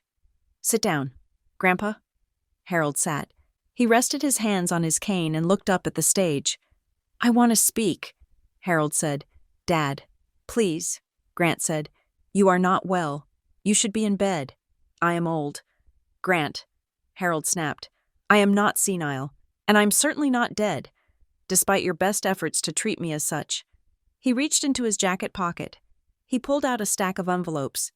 I have here copies of emails and letters, Harold said, waving them at the audience. Communications between my son, his wife, and this man, Mr. Keene. He pointed his cane at Miles. They came to my room yesterday. Harold said, They sat by my bed and they begged me to sign over my voting shares. They told me the family was ruining itself. They told me I had to protect the name. He paused, catching his breath. I refused, Harold said, and because I refused, they tried to silence my granddaughter. They took her chair away at Thanksgiving because they were afraid that if she sat down, she would see the books. They were afraid she would see that the foundation is empty. Empty? Someone in the audience asked. Empty, Harold roared. The money is gone, borrowed against, leveraged, funneled into shell companies owned by Mr. Keene. He looked at Miles. I may be in a home, sir, but I know a rat when I see one. Miles looked at the crowd. He realized he was losing them. He grabbed his briefcase. This is slander, he announced. I will not be subjected to the ramblings of a geriatric man and a disgruntled daughter. We will settle this in court. He turned to leave the stage. Sit down. Miles! The voice was shrill, piercing. It was Elaine. My mother stood up. She was trembling so hard the table shook. Her perfect hair was slightly askew. Elaine? Grant said. Shut up. Grant, she hissed. She looked at me. Her eyes were wild, desperate. We didn't do it for ourselves, she said. Her voice was cold, devoid of apology. We did it for the family. She looked at the audience. Her chin lifted in defiance. You think this lifestyle is free? She asked. You think the house, the club, the donations? You think that just happens? Grant made bad investments. He lost the liquidity 3 years ago. We were going to lose everything. The house on Highland Ridge, the membership, the standing. She pointed at me. You don't understand. Natalie, she said, you left. You went to the city and lived in your little apartment and pretended you were better than us. You always had options. You could walk away. We didn't have options. We are the Robinsons. We have to be the Robinsons. So you stole from the foundation? I asked quietly. We borrowed, she screamed. Miles said we could pay it back. He said the River Valley deal would triple the investment. We were going to put it all back before anyone knew. We were trying to save the legacy. She was confessing, in front of the mayor, in front of the police chief. She was admitting to fraud. But she framed it as martyrdom. And you, she said, looking at me with pure venom, you were the only obstacle. We needed 4 votes. We needed a clean name. Yours was the only one that wasn't already leveraged to the hilt. We used your name because it was the only thing of value you ever gave us. The cruelty of it hung in the air like smoke. I stood there, feeling the words hit me. But they didn't hurt. They just confirmed what I already knew. I wasn't a daughter to them. I was an asset class. Grant had his head in his hands. He was finished. But Evan was standing up. He looked like a ghost. He was shaking so hard his water bottle tipped over, spilling across the table. Evan, sit down, Miles said. His voice was a low threat. Evan ignored him. He looked at me. I brought him here, Evan whispered into the microphone. The room strained to hear him. I met him at a bar, Evan said, his voice gaining a jagged edge. I lost $50,000 trading options. I was scared to tell Dad. Miles paid it off. He bought me. He turned to look at Grant. I thought I was saving us. Dad, Evan said, tears streaming down his face. I thought if I brought in the guy who could fix the money, you would finally look at me the way you look at the portrait of Grandpa. He pointed at Miles. But he isn't fixing it. He is eating us. He has the recordings. Dad, he records everything. Evan looked at me, and for the first time in years, I saw my brother. Not the weakling, not the screw-up, just a terrified boy trying to survive a burning house. I think I invited a fire into the house, Evan said. The silence that followed was heavy, absolute. Then, chaos broke loose. The mayor was on his phone. The police chief was walking toward the stage. Townspeople were shouting questions. Miles Keene didn't run. He stood there, adjusting his cufflinks, looking at the scene with a look of mild distaste. He leaned into the microphone one last time. Ms. Robinson, he said to me, you have made quite a spectacle. I hope you have a good lawyer. Defamation is an expensive hobby. He stepped off the stage and began to walk up the aisle, the crowd parting for him like he was diseased. I didn't watch him go. I looked at my parents. Grant was staring at the table. Elaine was sitting down, staring at nothing, her face a mask of shock. Evan was sobbing quietly. I walked up the stairs to the stage. I stood in front of them. Grant looked up. His eyes were hollow. "You ruined us," he whispered. "You destroyed the family." I looked at him. I looked at the man who had removed my chair because I didn't fit the brand. "I didn't ruin you, Dad," I said. "I just turned on the lights." I leaned closer, so only he and Elaine could hear. "You warned me about defamation." I said, "You warned me about reputation." I pointed to the empty chair next to him, the one Miles had vacated. "You used me as a shield." I said, "You put my name on your crimes so that if the bullet came, it would hit me first." I picked up my portfolio. "I am not your shield," I said, "and I am not your disappointment. I am the witness." I turned and walked off the stage. I went to Harold, who was watching me with a fierce, proud smile. "Let's go." "Grandpa," I said, "I think we are done here." We walked out of the hall together, the noise of the imploding Robinson dynasty rising behind us like a siren. The morning after the town hall meeting, the fallout arrived not in a barrage of phone calls, but in a single, thick envelope slid under the door of my room at the Cedar and Stone Lodge. It was from Marwick and Hale Legal Group. I sat on the edge of the bed and tore it open. The letterhead was heavy, cream-colored, designed to intimidate. The language was aggressive. It accused me of tortious interference, breach of fiduciary duty, and public defamation. It threatened a lawsuit seeking damages in excess of $5 million if I contacted a single donor again. But as I read, I noticed something else. The formatting was off. The citations were sloppy. One referenced a statute from New York, not Connecticut. The date in the header was wrong. This was not the work of a calm, calculated legal team. This was a panic draft. This was Sloan Marwick typing furiously at 2 a.m. because his client was screaming at him. They were scared. They were trying to build a wall of paper to stop a flood. But they had run out of bricks. I tossed the letter onto the nightstand. I wasn't going to stop. I was going to finish it. I had an appointment at 10 o'clock. David Chen from the Legal Aid Clinic had connected me with a private investigator named Frank Russo, who ran a firm called Crown Ridge Investigations. I met him in a coffee shop on the outskirts of town. Frank was a man who looked like he had been carved out of granite and then left out in the rain for a decade. He wore a brown leather jacket and drank black coffee. "You are the Robinson girl," he said, not shaking my hand. "I am," I said. "I assume you heard about the show last night."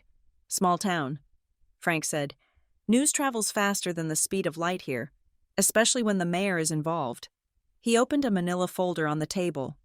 "I looked into your friend Miles Keene," Frank said, "or whatever his name is this week. He is not a ghost?" I asked. "No," Frank said. "He is real, but he is a specific kind of predator. He is a vulture who specializes in dying animals that still look healthy." Frank slid a stack of papers across the table. "He has done this before," Frank said. 3 years ago in Newport. Before that, Palm Beach. He finds families, old money, prestige names, who are secretly drowning in debt. Families who are house rich and cash poor. Families who are terrified of losing their social standing. Like my parents. I said, "Exactly." Frank said, "He swoops in. He presents himself as a fixer, a consultant. He tells them he can restructure their assets, create a foundation, move money around. He pays off their immediate debts with money he borrowed from the last victim. It is a Ponzi scheme, but personalized. He buys their trust. Then he gets inside the accounts. And then? Then he leverages everything." Frank said, "He takes out loans against the house, the art, the legacy. He drains the equity. And when the collapse happens, he is gone. He dissolves the LLC and moves to the next town." I looked at the photo Frank had clipped to the file. It was a blurry shot of Miles getting into a car in Florida. He looked younger, but the arrogance was the same. "He is already the treasurer." I said, "He controls the foundation's accounts. Then you are on the clock." Frank said, He is not going to stay and fight. He is going to liquidate whatever is left and run. If you want to save anything, you have to cut the head off the snake now. I paid Frank and drove to Highland Ridge. I did not call ahead. I did not ask for permission. I had a key, my old key, and I was going to use it. The house was silent when I arrived. The cars were in the driveway, but the blinds were drawn. It looked like a house in mourning. I unlocked the front door. The foyer was empty. The floral arrangement from Thanksgiving was starting to wilt, the petals dropping onto the polished floor like dead skin. I walked into the dining room. The table was still set. The china, the crystal, the silver. It had not been cleared since Thursday. It was a frozen tableau of the disaster. My father was sitting at the head of the table. He was not wearing a suit. He was wearing a bathrobe, staring at the empty space where my chair should have been. He looked old. The vitality, the bluster, the brand, it was all gone. Grant. I said. He didn't jump. He just lifted his head slowly.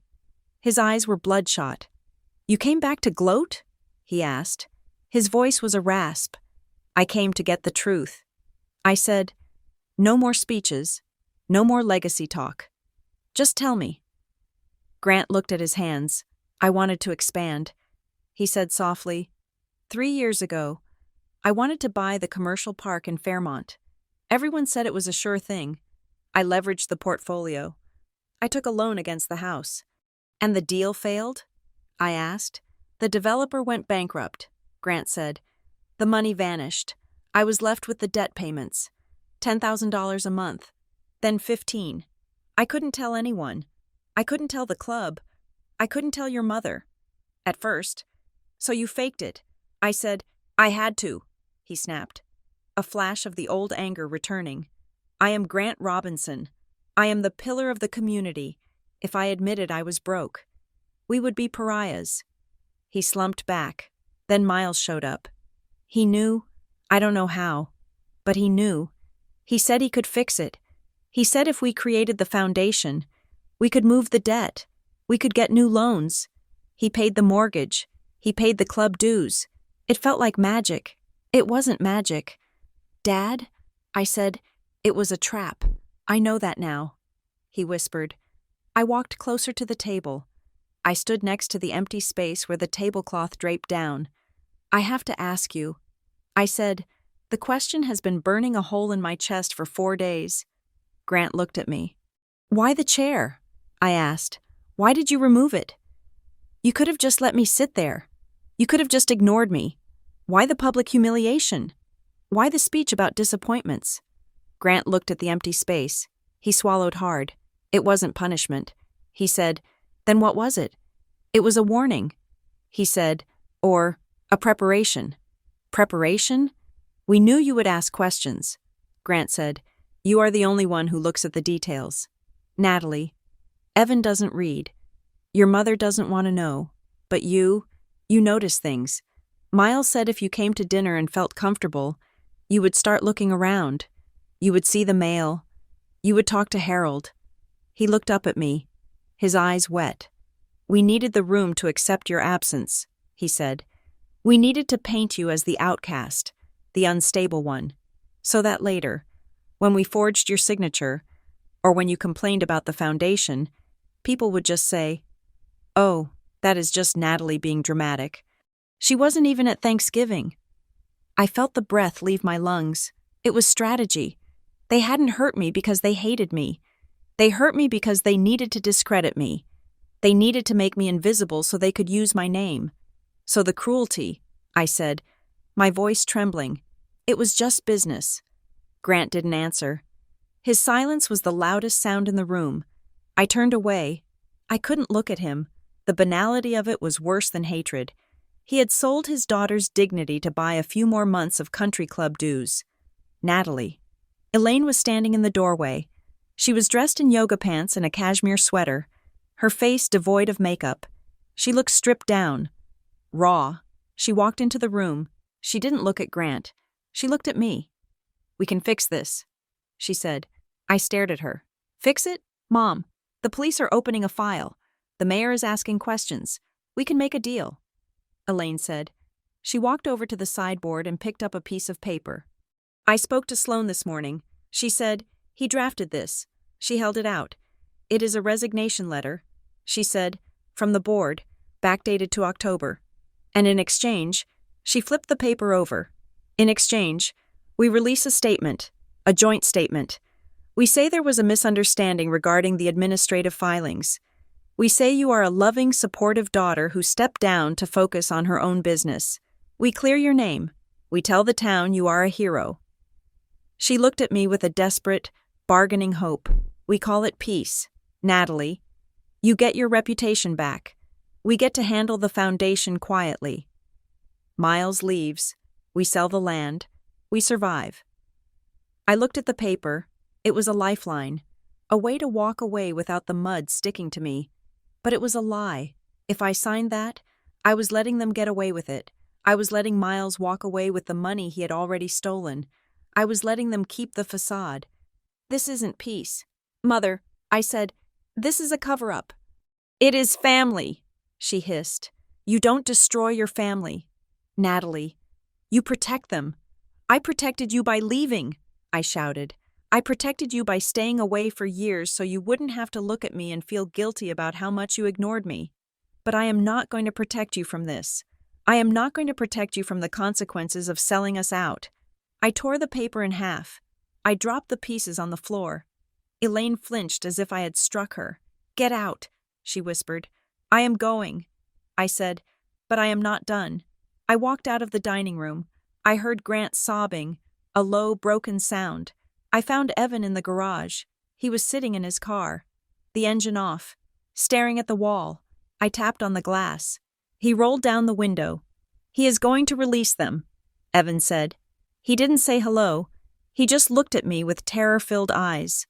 Miles, he texted me.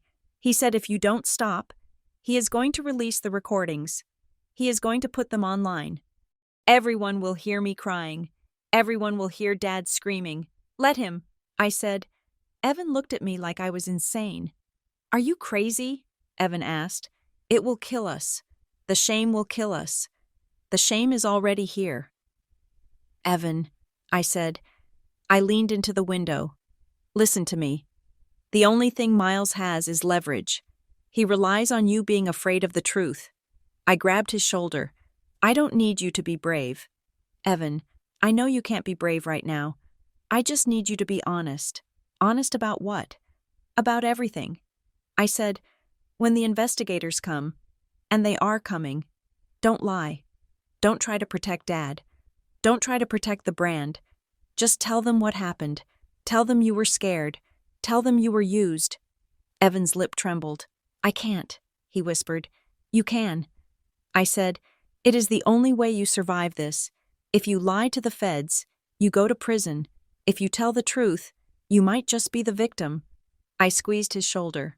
Make a choice, Evan.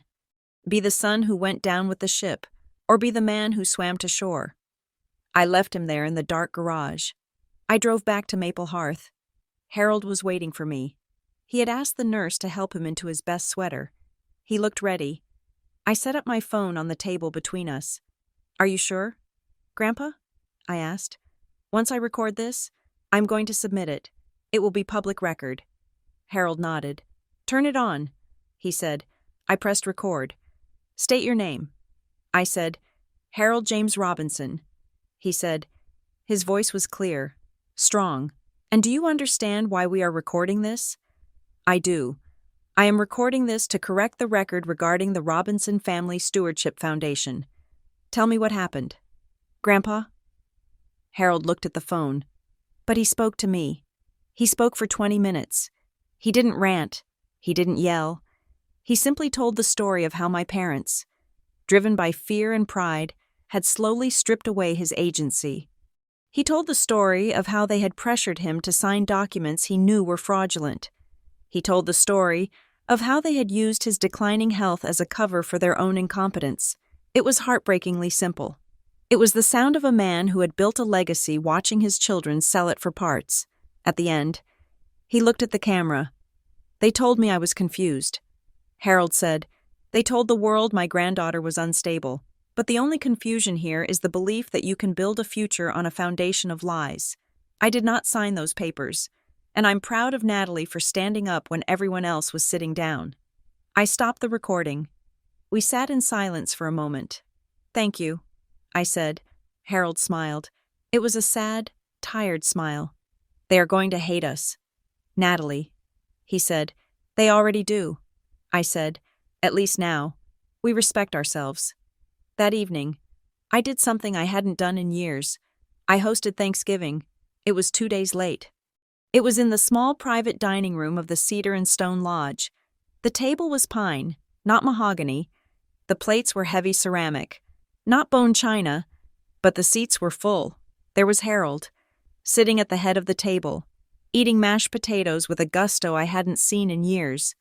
There was Tessa, my best friend, who had driven up from the city the moment she heard about the town hall meeting. There was David Chen, the legal aid lawyer, and Frank Russo, the private investigator, who looked uncomfortable but grateful for the free meal. And there was me. I looked at the table. It was a motley crew, a collection of outcasts and professionals. But there was no tension. There was no performance. There was just food and truth. I had set one extra place setting. It was at the end of the table. An empty chair, a clean plate. Tessa noticed it. "Is that for Evan?" she asked softly. "No," I said. I looked at the empty chair. "It is for me," I said. Tessa looked confused. "You are sitting right here." "I know," I said. "It is for the version of me I stopped protecting. The Natalie who wanted their approval. The Natalie who was afraid to make a scene. She is gone." I raised my glass to the empty chair. I said, "May we never sit in it again." Harold raised his glass to the empty chair. We ate, we laughed, for the first time in a week. I felt something other than rage. I felt light, but the story wasn't over. The next morning, Monday, I walked into the State Capitol building in Hartford. I found the office of the Connecticut Charitable Trust Bureau. I didn't have an appointment. I didn't need one. I placed a thick file on the counter. It contained the affidavits, the flight logs, the forgery analysis, the financial records Frank Russo had dug up, the recording of Harold, and the letter from Marwick and Hale. "I would like to file a formal complaint regarding the Robinson Family Stewardship Foundation," I said to the clerk, "and I would like to report a suspected embezzlement scheme involving Keen Advisory Services." The clerk looked at the size of the file. She looked at me. "This looks serious," she said. "It is." I said, "It is going to bring down a house." She stamped it. "Received." The sound of the stamp hitting the paper was louder than a gavel. It was the sound of the end. I walked out of the building. The cold air hit my face. It was done. The investigation would start. The accounts would be frozen. Miles would be investigated. My parents would be subpoenaed. Evan would have to choose his side. I had pulled the thread, and the tapestry was unraveling. I drove back to Briar Glen to pack my things. I was going back to Chicago. There was nothing left for me here. I got to the lodge. I packed my bag. I put Harold's lockbox in my trunk. I was keeping it for him. My phone buzzed. It was a text message. It was from a number I didn't recognize. I opened it. It was a photograph. The photo was taken inside my parents' dining room. It was taken from the doorway, the exact angle I had stood in earlier that day. The table was set.